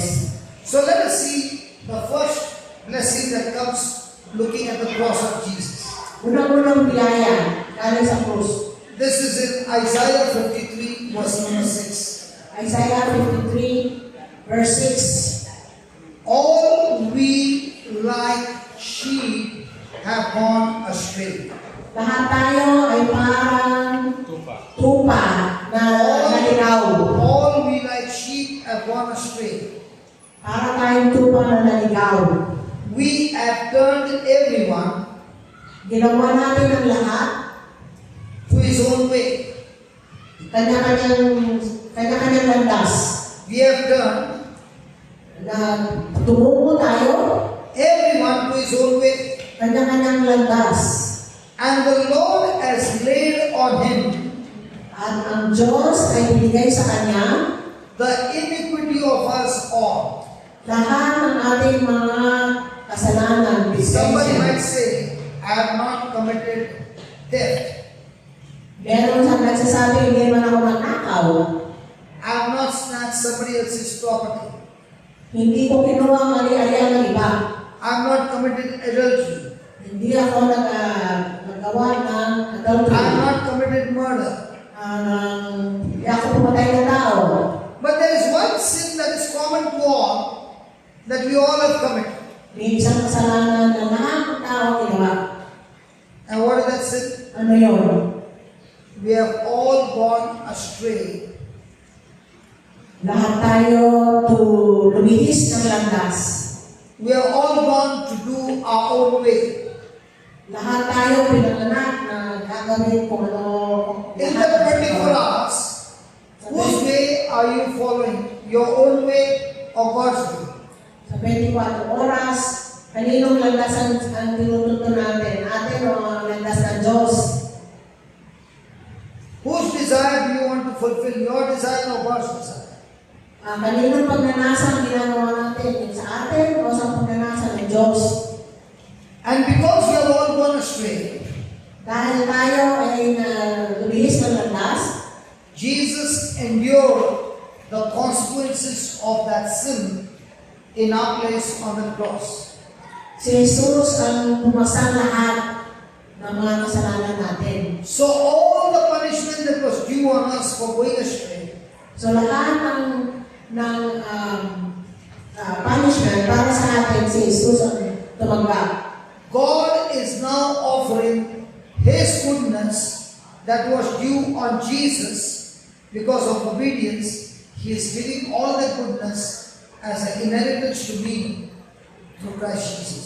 So lahat ng kabutihan ng Diyos na binigay sa atin dahil kay Jesus, binigay ng Diyos sa atin lahat. Please remember, Tandaan ninyo lahat, Jesus came and obeyed the law for you and me. si Jesus tinanggap, sinundan lahat ng batas ng Diyos. And because of that obedience, the blessings which were due on Him, Dahil sa kanyang pagsunod sa utos ng Diyos, God has given it to us as a gift from God. binigay sa atin na regalo galing sa Diyos. And the consequences of sin which were due on us, At lahat ng parusa na para sa kasalanan, na para sa atin, Jesus took into His body and got nailed on the cross for you and me. kinuha ng Diyos at yun ang isinama niya nung siya'y pinako sa krus. Praise God. Praise God. Praise God. Can we repeat this prayer, please? Yeah, I want Pakitayo po ulit. Magdadasal po tayo ulit. Lord Jesus, Panginoon Jesus, Jesus. according to Isaiah 53, according sa Isaiah 43, 53, For this Isaiah 53. verse number 6. verse number 6. Number 6. All we like sheep have gone astray. Tayo ay parang lahat ng tayo ay parang tupa Tayo parang tupa. na nalihis ang landas. Naglihis ang gas. We have gone astray. Lumihis tayo. Lumihis tayo. We have turned away from you. Umalis tayo sa Kanya. Lumihis tayo sa Kanya. Everyone to his own way. Lahat sariling landas. Ang sariling landas. We have all sinned against God. Nagkasala tayo lahat sa Diyos. Kasala sa Diyos. And Heavenly Father has laid on His Son At ang ating Ama sa langit ay binigay sa Kanyang anak. small sentence. And Heavenly Father Ama namin Ama namin. has laid on His Son binigay niya Binigay niya sa Kanyang anak sa kanyang anak. the consequences of sin ang lahat ng kalutasan ng kasalanan Lahat ng kasulatan that we deserve. na sa ating parusa dapat. He has put on His Son Jesus. Binigay niya sa Kanyang anak. binigay sa kanyang anak. And in exchange now, At ang kapalit, Ang kapalit. God's goodness ang kabutihan ng Diyos Kabutihan ng Diyos. is given unto us ay binigay sa atin. Binigay sa atin. as our inheritance At ating pamana ating amana through Christ Jesus. para paggaling kay Jesus. gamit sa Jesus. Thank you, Heavenly Father, Salamat po, Ama, Salamat po, Ama. for all these blessings sa lahat ng biyaya in Jesus' name. sa pangalan ni Sa Jesus. pangalan ni Jesus. Amen. Amen. So please sit down. Sir, So what is your inheritance now? every The inheritance is the goodness of God. Yes. Hello, your inheritance is the goodness of God. Yan ang ating pamana, ang kabutihan ng Diyos. Do we deserve good things or evil things? Ano ba ang para sa atin? Ang kagandahan, ang masama o ang mabuti? We deserve evil things Kahit na ang ano natin ang masama, because our desires were evil. dahil ang pagnanasa natin noon ay masama, But God has taken those punishment, pero kinuha ng Diyos. put it on His Son, Binigay niya sa Diyos, sa Jesus, set us free, dahil tayo ang pinalaya. and has given us His goodness. At binigay sa atin ang kanyang kabutihan. And we receive it by faith. At atin yung tinanggap sa pananampalataya. Can we give God a big hand of praise?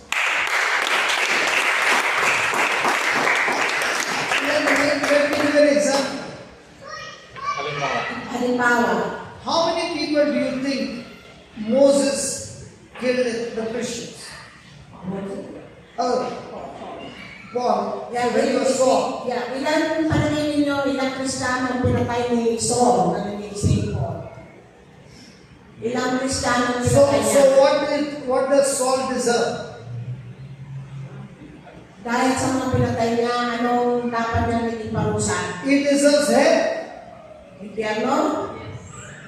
But because Jesus paid the price for him, God cancelled all that Paul had done out of ignorance and anointed him as an apostle and gave him heaven as his eternal home. Pero dahil sa ginawa ni Jesus sa krus, lahat ng kasalanan niya dahil sa dami ng pinatay niyang tao, binura lahat siya ng Diyos at ginawa siyang apostle ni Saul Jesus. never after that lived his whole life.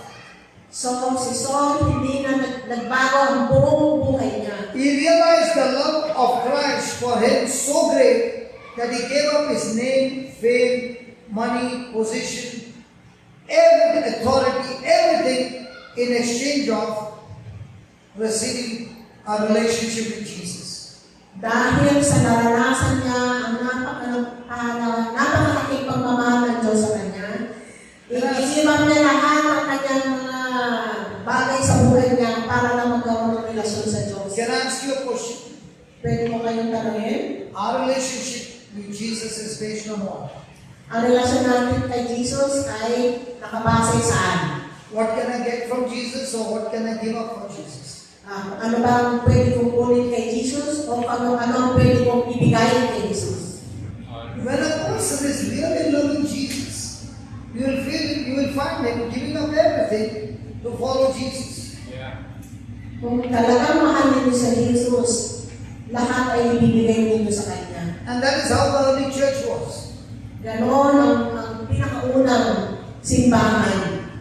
Now we come to church, say, what can I get from Jesus? Ngayon, napupunta tayo sa simbahan para pagkasal kung anong niyaya na gusto natin. And whatever I got is for my family, not for any even a neighbor. Ang pagkasal natin para sa atin, sa pamilya natin, hindi para sa kapitbahay natin. So we have relationship with Jesus. Meron tayong relasyon kay Jesus. But our relationship with Jesus is self-centeredness or other-centered.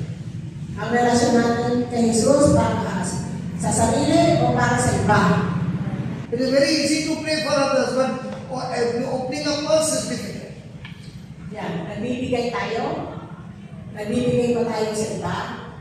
Hindi lang dasal, kundi nagbibigay din pa tayo. The early Christians gave up everything to follow Jesus. Yung mga sina St. Peter, lahat yun. Because they were not interested in the property which was here. They were interested in the treasure of heaven, which was their eternal home. Interesado sila sa ari-arian ng langit, hindi ari-arian ng mundo dito. How much do we fight for our own goods? Anong mga ari-arian ang pinaglalaban natin? I learned a good lesson. Natuto ako ng mahusay na leksyon. When I learned to give up everything, Nung natutuhan mo i-give up lahat, Pamigay ba? the goodness of God began to multiply and multiply and multiply. ang kabutihan ng Diyos ay dumami, ng dumami, ng dumami, ng dumami. And now you have got no desire to possess anything. Tapos wala na siyang hangad na Pag-asa. makuha ang ibang kari-arian. Kahit na ano. But use your time, your resources, your life, your body, everything for the kingdom of God. Gamitin lahat ng binigay sa iyo ng Diyos para sa kaharian ng Diyos. Second lesson, Pangalawang leksyon, Isaiah 53, 4 and 5. Isaiah 23, 4 and 5. Surely he has borne our griefs Tinunay na lahat ng ating kasalanan, lahat ng pain, he has carried our sorrows, dinala lahat ng ating kalungkutan. yet we did esteem him stricken, struck down by God, and afflicted. So akala natin siya binuksangan ng Diyos.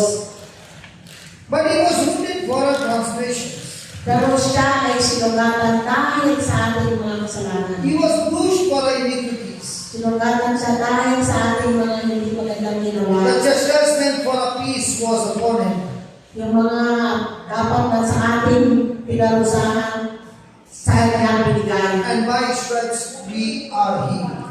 Sa kanyang mga sugat, tayo ay magaling na. How wonderful it is that we want God to do it into us. Gusto natin gawin ng Diyos sa 2 oras. Because I've got so much of work at home. Maraming trabaho sa bahay. But when the devil is working 24 hours, you're not telling him, stop, I've got work at home. Pero ang demonyo na nagtatrabaho ng 24 oras sa isang araw, sinasabi sa Because if you don't understand these promises, the devil will be working overtime in your life. Kasi pag hindi nyo naiintindihan ang salita ng Diyos at ang pamana And ng you Diyos, can't do one thing to stop it. isang bagay ang pwede ninyong gawin para If Jesus used scriptures to stop the devil, that he had to flee from him. ginamit ni Jesus ang salita ng Diyos para ihinto ang demonyo. If Jesus used scriptures to make the devil run, Kung ginamit ni Jesus mismo ang what salita ng makes you Diyos, think that you will pray and the devil will run? ano sa palagay ninyo? Ang magdadasal lang kayo, ang palagay niyo ba ang demonyo The devil will na run. The devil will run when you open your mouth and speak the scriptures. mapapatakbo niyo ang demonyo pag sinalita niyo ang salita ng And the Diyos. problem is, all our life, we are not trained to speak the scriptures. Ang problema, hindi tayo tinuruan na isalita ang salita ng Diyos. We are trained to keep on begging and begging and begging. Tinrain tayo na magkakaawa sa It Diyos. is time for us to learn the scriptures. Oras na pag-aralan ninyo ang salita ng Diyos. So Jesus was wounded for my transgression. Si Jesus sinugatan dahil sa aking mga kasalanan. Jesus was punished so that I am forgiven. Si Jesus pinarusahan para ako mapatawad. And I'm not only forgiven of my sins of the past, Hindi lang sa mga kasalanan ng nakaraan, but I'm forgiven of my past, present, and future. Everything is forgiven. lahat ng nakaraan, sa ngayon, at sa kinabukasan, lahat ng kasalanan ko, pinatawad na ng Somebody Diyos. said, is it written in the Bible? Nakasulat ba yun sa Biblia? I will not talk one sentence what is not written in the Bible. Hindi siya Hindi ko sasabihin sa inyo kung hindi nakalagay sa Biblia. Because when it is written in the Bible, it's my inheritance. Pag nakasulat sa Biblia, yun ang ating mana. Colossians chapter 2 verse 12. Colossians 2, verse 12. We were buried with Christ in baptism, Tayo inilibing kasama si Jesus nung tayo ay bininyagan. therefore also we are risen with Him. Kaya tayo ay pinuhay din ng Diyos nung siya ay binuhay. Through the faith of the operation of God, Dahil sa pananampalataya ng Diyos who has raised Christ from the dead, na nagbuhay sa Jesus. and you, being dead in your sins, Kaya ikaw, napatay dahil sa mga kasalanan mo, and the uncircumcision of your flesh, at dahil sa uncircumcision ng iyong balat, has God quickened together with Christ, so ang Diyos ang pinadali kay Jesus, having forgiven each one of us of all trespasses. dahil lahat ng ating kasalanan pinatawad na. Having forgiven all trespasses. Pinatawad na lahat ng kasalanan. Having forgiven you all trespasses. Pinatawad na lahat ng kasalanan mo. God has already forgiven. Nagpatawad na ang Diyos. Past Nakaraan, ngayon, and future. at bukas. By what Christ has done for us. Dahil sa ginawa ni Jesus. But do we believe it? Naniniwala ba kayo? When I learned that God has forgiven me, Noong na-realize ko na pinatawad ako ng Diyos, I come from a past of gunfight. ang nakaraan ko makasalanan. I come from a club life. May mga club, binubuhay ko. I come from extremely sinful life. Napakamakasalanan ng buhay ko noon. And having done all that, Dahil ginawa ko lahat yun, I truly under the law deserve hell. alam ko na ako dapat pupunta sa And impyerno. I deserve hell on earth for the wrong things that I've done. Dahil sa lahat ng mali kong ginawa sa buhay.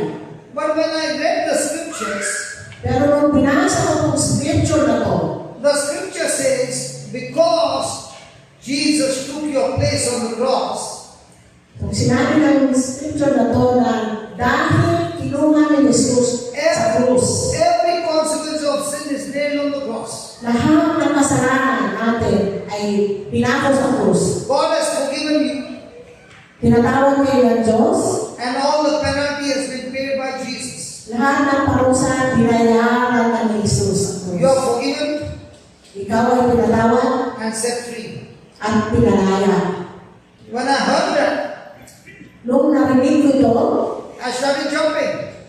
magtatatalon ako, I started screaming nagsisisigaw ako, because I was supposed to be sentenced to hell.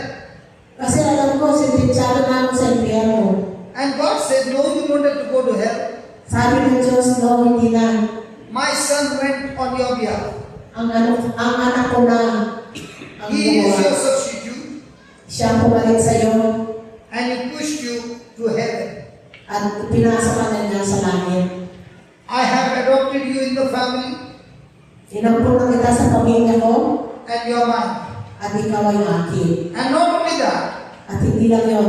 my son Jesus Ang anak ko si Jesus, has removed that sin nature from you, inalis na yung makasalanan ng pagkatao na yun. and has now given you the God nature.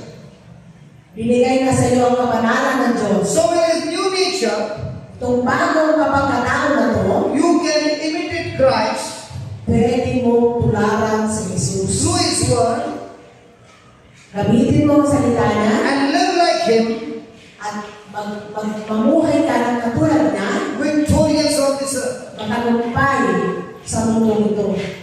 Praise God. Praise God. When I learned that, I said, my God, my God. Nung nalaman ko yun, sinabi ko, Diyos, I did not have to sweat for it. hindi ko na kailangan maghirap, I did not have to earn it. hindi ko na kailangan I did not ipon, have to work hard for it. hindi na ako nagtrabaho ng matagal, I have to believe it. kailangan ko lang So paniwala. now I realize Ngayon, alam ko na, my fight is not with the devil. ang aking problema ay hindi sa My fight is with my thoughts that speaks the lies of the devil. ang aking kalaban ay aking mga pag-iisip na pinupuno ng demonyo. And the more lies are exposed by the word of God, Lalo na ang mga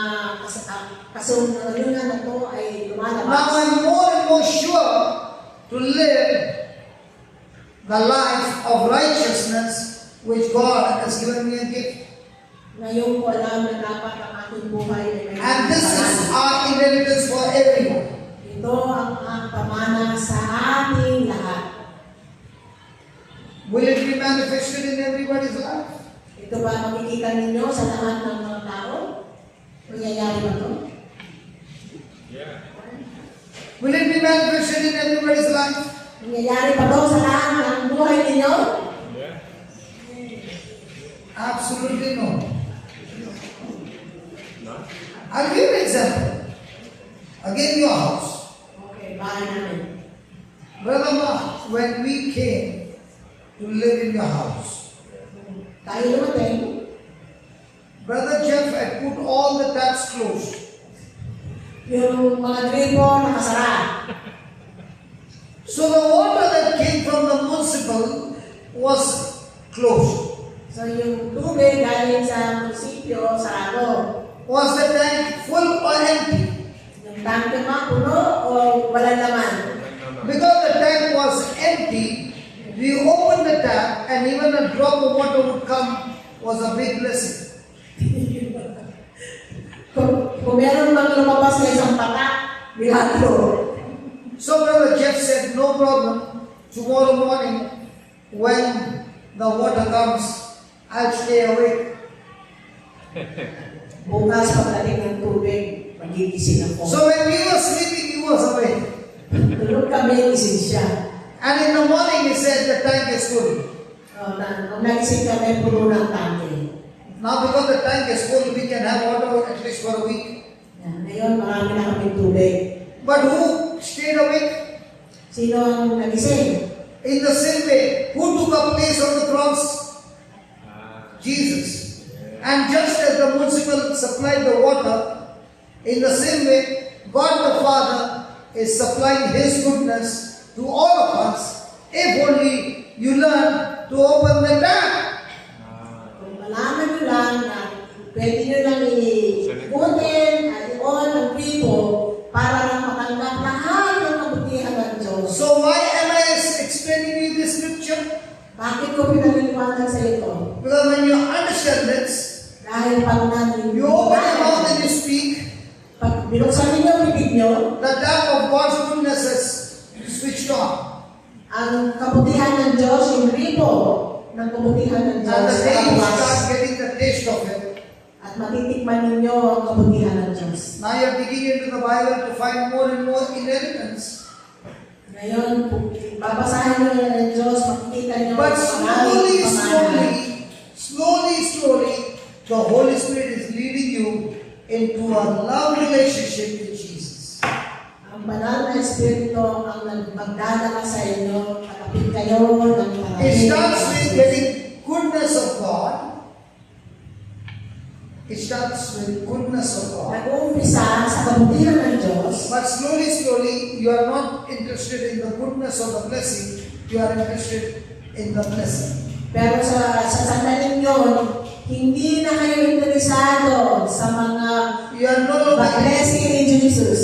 You are no longer interested in the prosperity, but you are interested in the provider who is giving you prosperity. Magiging interesado na kayo sa nagbibigay ng lahat ng kabutihan ng But it does not Diyos. start in the beginning. It does not start there in the beginning. Hindi nag-uumpisa agad. In the beginning, it is what can I get from God. Sa umpisa, sasabihin mo, ano ba ang pagkukuha ko The sa Holy Diyos? Spirit is the one who helps us slowly, but surely to get into a relationship with God. Ang banal na Espiritu ang magka-guide sa inyo. Sa palapit ng palapit kay Jesus. And the more and more you get into relationship, Lalo gumagana ang relasyon ninyo, binibigyan ninyo ang relasyon ninyo kay Jesus, you enjoy the goodness of God. matitikman ninyo ang kabutihan ng Diyos. For example, again your house. Again, my house. May bahay ko. From the time we have come, Magmula nang dumating kami, we are enjoying the fruits. or enjoy kami sa prutas. Are you going and bringing some of us?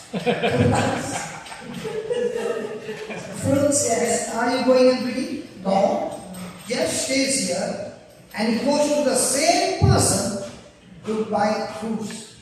Oh, yeah. Napupunta siya sa parang tao nagbebenta ng mga prutas. So he has a relationship with that person. Meron relasyon na siya dun sa nagtitinda ng prutas. So when he goes to buy and the fruits are no good, he'd say, don't take it today, come tomorrow, I'll give you the best one. Sasabihin sa kanya, hindi ko kita na ng prutas kung balik ang bukas. And when he buys something, I'm told, I don't know, I'm told, he buys a papaya, but along with the papaya, he gives him a bunch of bananas free. Hindi siya ng papaya, malaki, binibigyan siya ng libreng saging. Why does he get and I don't get it? Bakit siya meron? Ako wala.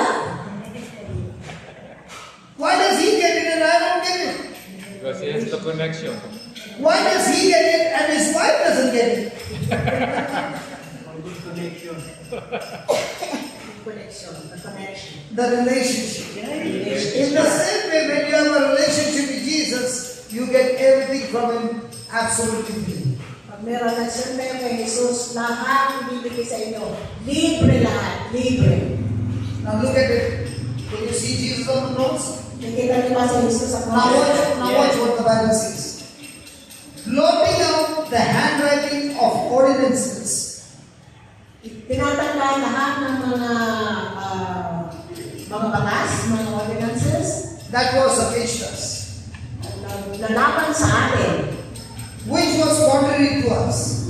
na laban sa atin, Jesus took it out of the way, tinanggal ni Jesus lahat ito. and Jesus nailed those documents onto his cross. Tinanggal ni Jesus lahat ito sa krus. So please understand the system. When a person has done a crime, Pag ang tao gumawa ng krimen, there is an arrest warrant. merong warrant, Hello? arrest warrant. Hello? How many arrest warrants have you experienced when you were a judge? Prosecutor, Yeah. a couple thousand at least. 1,000 arrest warrants. Now, when the arrest warrant is there, the person can't hide. The moment he's caught, he's put behind bars. Pag may arrest warrant, pag nakuha ng tao, pipreso siya. Now, in the court, the documents are produced with evidence.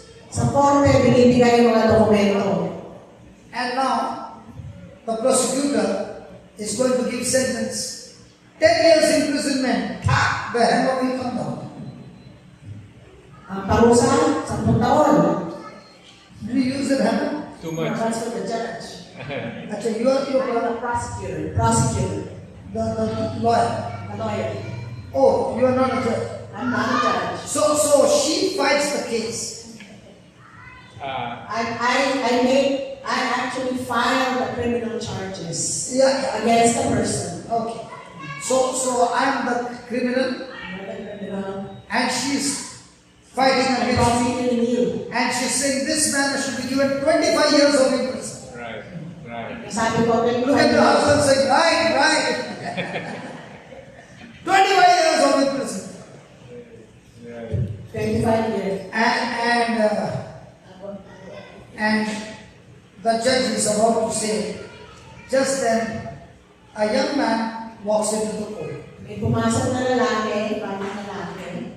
And the young man says, my Lord, I want to speak something about this case. Meron akong sasabihin tungkol sa kaso na to.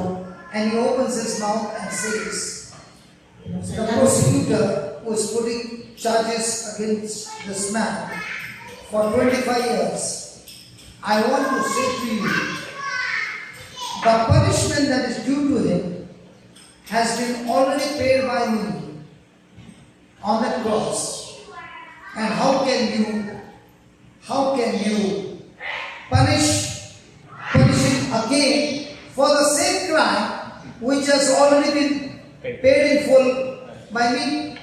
Sinabi ng lalaki ito, bakit niyo paparusahan siya? Ako na ang tumanggap lahat ng parusa.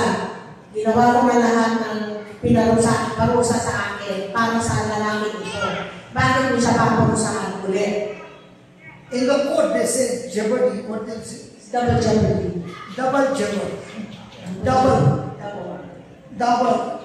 So this prosecutor is saying 25 years, and my lawyer, Jesus, my advocate, says, hold on, that 25 years of punishment which is due on me has been already paid on the cross for the crime that I have committed.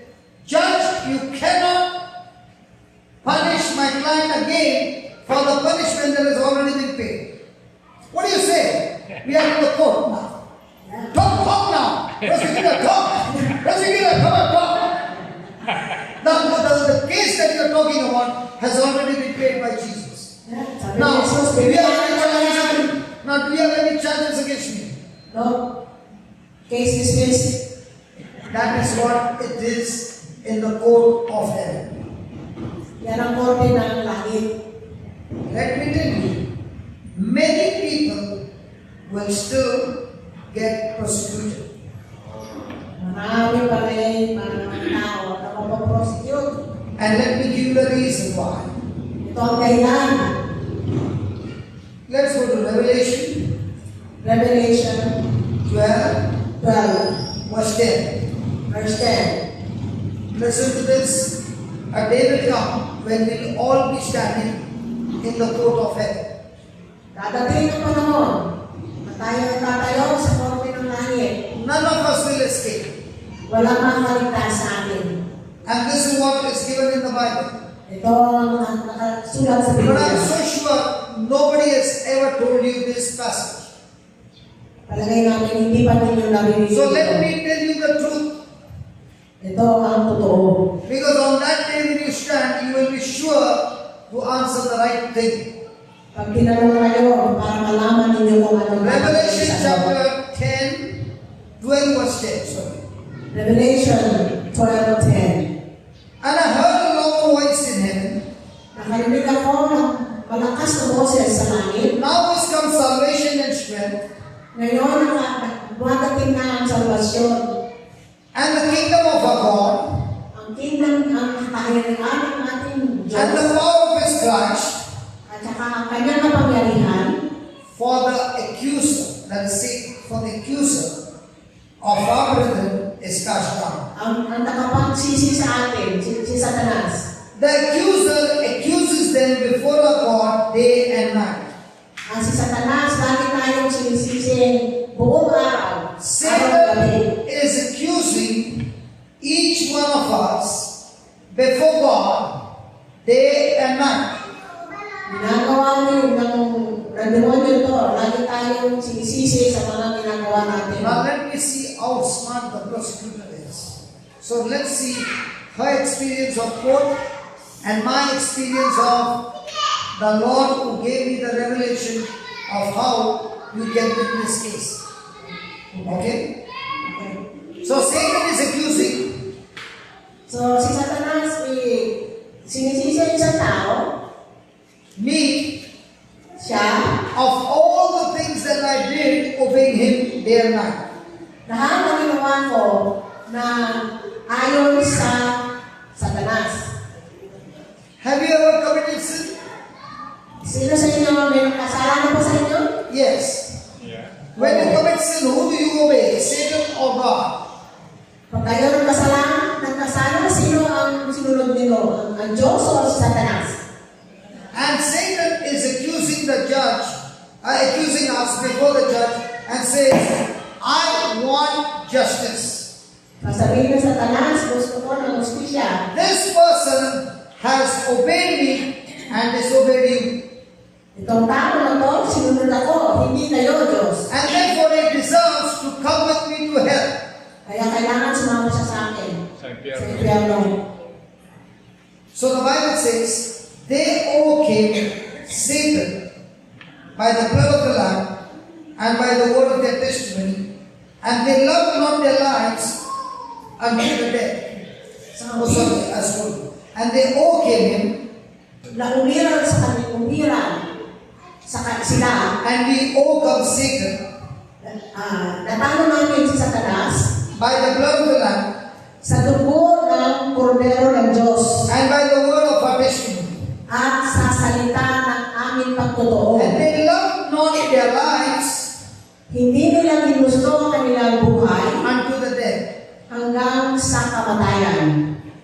So this is going to happen in each one's life. Ito ang nangyayari sa lahat sa atin, sa ating buhay. She's in the court. So, ako nasa korte, I'm Satan. siya si Satanas, Brother Mark is Jesus. Thank you. siya si Jesus. And you are the judge. Kayo ang huskado. I'm talking to all the judge. This lady has obeyed me and done many blunders in her life. Itong babae ito, sinunod si Satanas, maraming pagkakamaling ginawa sa buhay niya. I'm asking you. Look here. Tinatanong kita. I'm asking you. Have you obeyed me? Yes or no? Don't talk now. Yes, but Now, has she obeyed? Has she obeyed Satan? sinunod ko si Satanas? Yes. Yes. So, Jesus is there telling the judge, she has obeyed Satan, that's true. Yeah. But the punishment that she deserves, I've taken the punishment on my body and I got crucified on the cross. So sinabi niya na sinunod ka nitong babae ko si Satanas. Pero ako pinako sa krus, kinuha ko lahat ng parusa niya at ako na ang naging kapalit niya. So the judge is saying to Jesus, So sabi ng justisya kay Jesus, I'm not satisfied. hindi ako kontento sa sinabi mo. Jesus, the judge is saying, I am not satisfied with what you're saying for this person. Hindi ako kontento sa sinabi mo para sa tao ito. The judge is saying, the match is 1-1. What Satan is saying has actually happened. What you're saying, Jesus, has actually happened. Both are 1-1. So sinabi ng Satanas at sinabi ng Jesus, parehong tama. I need one more witness. Kailangan ng isa pang witness. So I'm asking her, have you committed that sin, yes or no? So tinatanong niya sa akin, ginawa ko ba yung kasalanan na yun? If I have to ask you, have you committed that sin, yes or no? Tatanungin ko kayo, kayo ba nakagawa ng kasalanan? Yes. What about you? Have you committed that sin, yes or no? Have you committed that sin or no? Yeah. That's so proud. You won't be able to even open your heart. Yeah. That will take you to hell. What about you, Sonia? Yes. Now, when you said yes, do you know what you just did? You became a witness for Satan. No. Okay. And you gave Satan now, legal advantage. Because now you are witnessing for Jesus or you are witnessing for Satan. So, has Satan got two witnesses? Now, I'm going to ask this beautiful lady. The judge is asking this lady. Okay, Now listen to all what she said. Have you committed the sin, yes or no?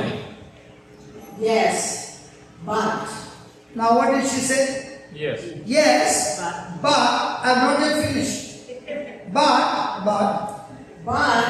my Jesus already took the punishment of my sin. He died on the cross in my behalf. now do you understand?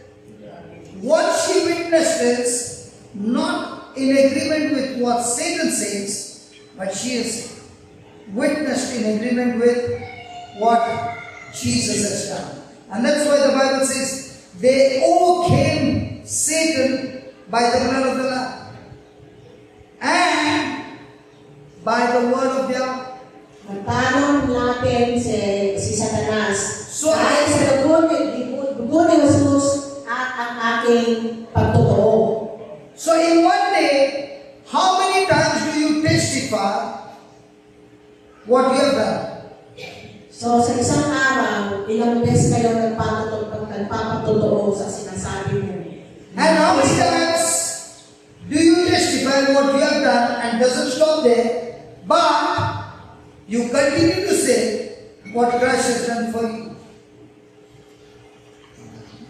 Ilang beses niyo sinasabi na meron na yung ginawang kasalanan, pero si Jesus may ginawa na para sa akin. So who are going to live the victorious life? Sino ang magiging matagumpay sa buhay? Those who confess their mistakes, Yung mga confess na mga ginawa nilang kasalanan, you are surely forgiven. pinatawag ka na. But if you don't confess what Jesus has done for you, Pero pag hindi ninyo sinabi ang ginawa ni then your Jesus, witness is wrong in the court of law, and you will be sentenced to hell. mali na ang magiging resulta. The Bible says you will be judged according to your words. Kayo ay magiging, i-judge kayo kung ano, depende sa kung anong salita na makakawalan nito That is why we got to be very careful when we open our mouth and speak words. Kaya kailangan maingat kayo kung anong sasabihin ninyong salita. A simple witness. Yesterday, Brother Mark said, in my marriage, there was always an argument. Sinabi ni Mark kahapon sa kasal niya, sa asawa niya, at sa kanya, laging merong... We came to the point that we wanted to sign the papers 5 times. Smonting na kami, maghiwalay, pirmahan ang mga divorce papers. But there was that promise of God Pero that stopped me from signing the document. dahil sa pangako ng Diyos, That in good time, bad time, in all kind of weather conditions, in all kind of season, I will be with you. salita ng Diyos, kahit naman mangyari sa relasyon namin, So even though you did not sign the document, they lived their life in argument and pain and sorrow. Dahil sa kahit na problema, ang daming problema, ang daming kalungkutan, ang daming mga masama. The wife began to listen to the word of God on the YouTube. Ngayon, yung asawa niya, nag-umpisa ng makinig sa YouTube, sa mga teachings. She began to get more and more knowledge of the word of God.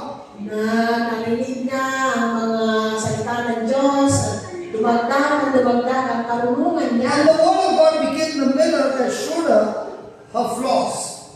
Yung Word of God ang naging salamin na nakita niya ang mga kamalian niya. And just as she would put a lipstick looking at the mirror, now she began to use the mirror of the word of God and put Christ in everything in her life. Imbis na lipstick lang na ilalagay habang nakatingin sa salamin, yung salita ng Diyos ang nakikita niya, pinahiran niya. The husband began to see that my wife is in love with somebody all the time with the phone. Nalaman ni Mark na yung asawa niya, merong ibang minamahal sa buhay. He could understand that she is in love with one man.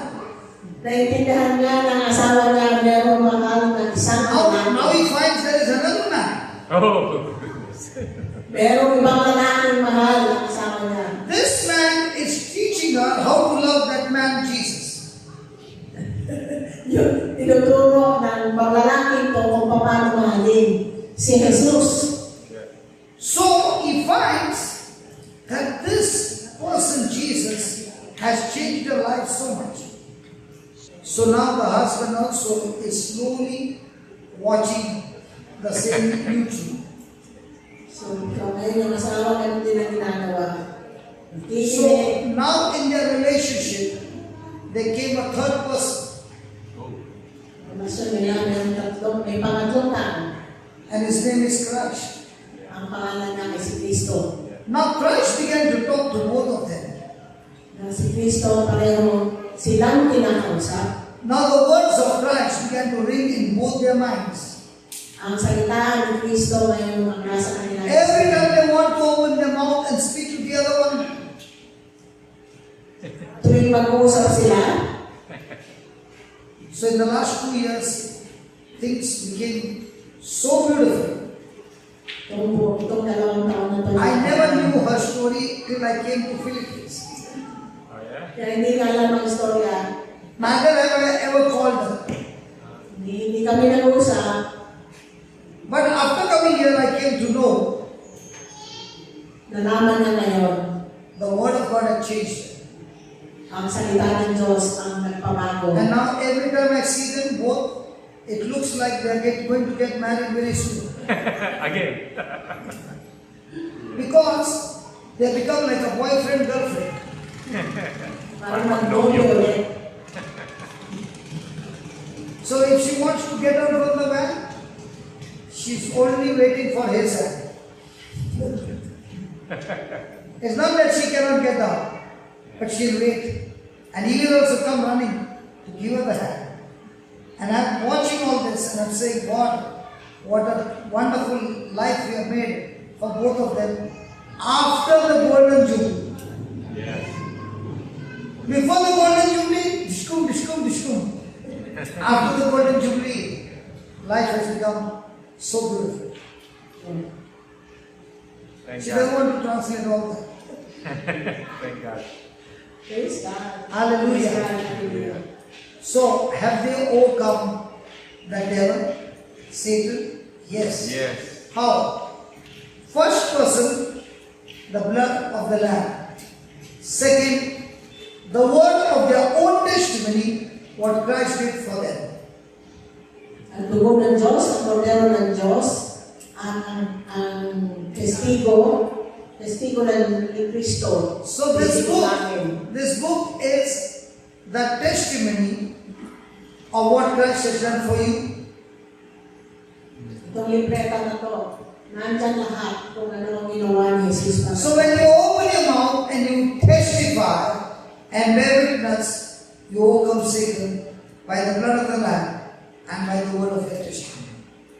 Kaya pag kayo'y nagpatotoo, nag-witness kayo, pag itong salita ng Diyos ang ginamit ninyo, And that is why I challenge every one of you. sinasabi Spend ko sa more and inyo, more time with the scriptures, with the promises of God, and grow in a relationship with Christ. And watch and see. You are not only an overcomer in your own life, but now you're going from house to house, from village to village, teaching others how to overcome Satan by the blood of the Lamb and by the word of your testimony. gamitin ninyo ang panahon ninyo para matutunan ang salita ng Diyos. Kasi ang salita ng Diyos ang tutulong sa inyo para mag-iba ang buhay ninyo at mapahagi ninyo ang mga katutunan ng Diyos sa ibang tao. Are we going to receive our inheritance? Natanggapin ba natin ang ating pamana? Remember this, when you look at Jesus on the cross, Tingnan nyo lang si Jesus sa cross. God made him to be a curse for us. Ginawa ng Diyos ang kanyang bukod tanging anak na maging sumpa para sa atin. He is not cursed by disobedience. Hindi dahil sa kasalanan. Adam is cursed by disobedience. Si Adan sinumpa dahil sa hindi niya But sinunod. Jesus, by his obedience, becoming a substitute, has taken the curse on himself. Pero sa Jesus na walang kasalanan, kinuha at tinanggap ang sumpa. And if you can confess that every day, At pag yan ang sinabi ninyo lagi, because Jesus was made a curse for me, dahil sa si Kristo ginawa na sumpa para sa akin, I confess and bear witness ako ay nagpatotoo. that I've been reading from every curse of the Lord. Ako ay sinagin na ng Diyos sa lahat ng sumpa. Every curse is destroyed from my life. Lahat ng sumpa sa buhay ko ay tinanggal na. And I'm now in Abraham's blessing. Ako na ngayon ay nasa bigaya namin Abraham. Did you see that elderly lady walking? Kita niyo na naglalakad si Lola. She needed somebody's support to walk. Kailangan niya ang tulong. And you will say, she needs the support because she's an old lady. Sasabihin natin, kailangan niya ang suporta na yun dahil matanda na siya. But she can change that. Pero pwede niya niyang ibahin. The Bible says in Psalm 92, Psalm 92 sa Biblia, the person who is rooted in the house of the Lord, ang tao na nakatanim sa bahay ng Diyos the person who is abiding in the true vine, at ang laging kasama ng tunay na vine, the person who is a branch of the true vine, ang sanga ng tunay na vine, that person is full of sap, yung tao na yun ay puno ng dagta, fresh and green, sariwa at berde, and producing fruit even in old age. at nagpuproduce pa rin ng prutas kahit na matanda na. We were taught Tayo tinuruan, when you are old, pag ikaw matanda na, your spare parts are getting worn out. yung mga parte ng katawan mo wala na pudpud na. But the Bible says, Pero ang Biblia, for the nagsasabi, years of being rooted in the Word, pag yung ikaw ay nakatindig sa salita ng Diyos, your spirit is becoming stronger and stronger and stronger. ang espiritu mo lumalakas, lumalakas. Now you're full of sap, Now, ikaw puno ng dagta, full of promises of God. puno ng mga pamana ng Diyos, You're full of power of God. puno ng kapangyarihan ng Diyos, That even your spare parts that are worn out are reconditioned, recreated, ang mga partes ng katawan mo, binabago, ginagawang bago, and now you're fresh and green. tapos nagiging berde ka One of the naman. classic example, Isang halimbawa, Sarah is 89, si Sarah, 89 years old. Abraham is 99.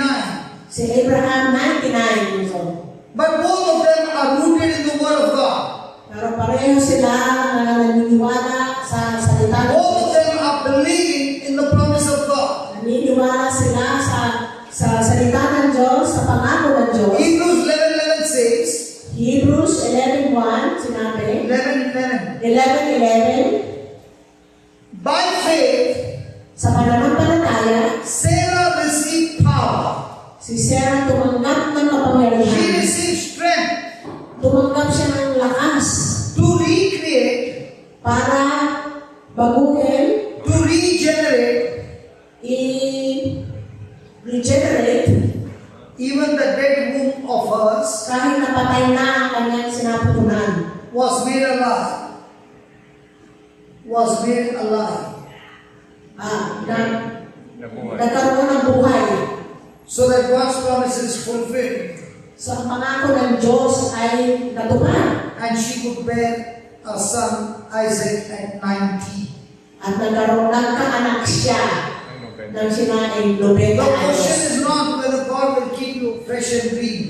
Hindi, ang question ay hindi kung ikaw ay gagawin ng Diyos na fresh. The question is that promise of God in your heart and in your mouth day and night? Ang question, yung pangako na yan, nasa puso mo, nasa bibig mo. You look at people who are all the time full of worry. Makita ka ng tao na puno ng pag-aalala, Even in young age, they look like old people. kahit na bata sila, nagmumukha silang And you matanda. look at some of the old people all the time full of joy and peace. Tapos yung mga matatanda na puno na lang sila ng kasayahan, All the time full of love and forgiveness. ng pag-ibig at pagpapatawad. Their health is all the time fresh and green. Ang katawan nila laging malakas. They are full of sap. Puno ng dagta, So you can change that. kaya pwede ninyong palitan. From now on, Mula ngayon, applying the word gamitin niyo ang salita and turning your life around. at ibahin ninyo ang landas ng In inyong these 2 buhay. years that they have started their life, Itong 2 taon na to, and as they continue their life in the Word of God, ang pinapatuloy namin ang salita ng Diyos sa you aming will be buhay. watching them growing old. No, you will be watching them growing younger and younger. Magiging mas bata kami, Stronger and stronger. mas malakas. For example, Halimbawa, yesterday my brother said, how many tablets you are taking in one day? How many tablets? Medicine. Oh, ilang beses kami ng insulin? no? A day. A day? 20? No, No, 3 times. 3 times, but 3 times of 10 tablets. yeah, 3 times, but it fluctuates. Most of the No, time. no, I'm not talking about the past. Oh, the past. Oh, I used to take 10 medicine. 10 tablets, 3 times a day, 30 tablets. Yes, yes. Now the same man, same person, his spare part should have gone more worn out. But as he came to the world, things began to change. And now the tablets have become so less. And as he continues, when I meet him in America next year, he'll be saying, I am tablet free in Jesus' name. Medicine free. In Jesus' name, amen. Amen. This Christmas, he is going to declare that I am free from diabetes and everything because I have decided to soak myself, marinate myself in the Word of God day and night. Ang Amen. pastor na to, sasabihin niya, wala na siyang sakit, wala na siyang takot. Dahil, How much of medicine are you taking? 0. And you are how old are you? 69. 69 and no tablets. Wala gamot. Listening to the Word of God 7 to 8 hours. And life becoming supernaturally beautiful. Yes. Supernatural. And others are praying 24 hours. Yung iba nagdadasal ng 24 hours, 24 But hours. without the Word of God, Pero wala yung salita ng Diyos, with all of bitterness and anxiety and worry, pag-alala at sama ng loob, now their body is demanding medicine after medicine. tapos yan tutulog ng I don't know how many years I'm medicine free. From the time I met the Lord, I'm zero medicine. Wow. zero medicine. And he was diabetic. Since he I was was 17. diabetic at 18. 18. So, we can give you example after example. When you get rooted in the Word, your life becomes beautiful. Yes. Yes. So, Father in heaven, we have spoken the Word, and we believe that this Word is planted in good soil, and this Word is growing, and everyone, by faith, we believe, are full of sap, fresh and green, a branch of the true vine, producing the fruit that lasts forever. We thank you, we praise you. In Jesus' name. Amen. Amen. Amen.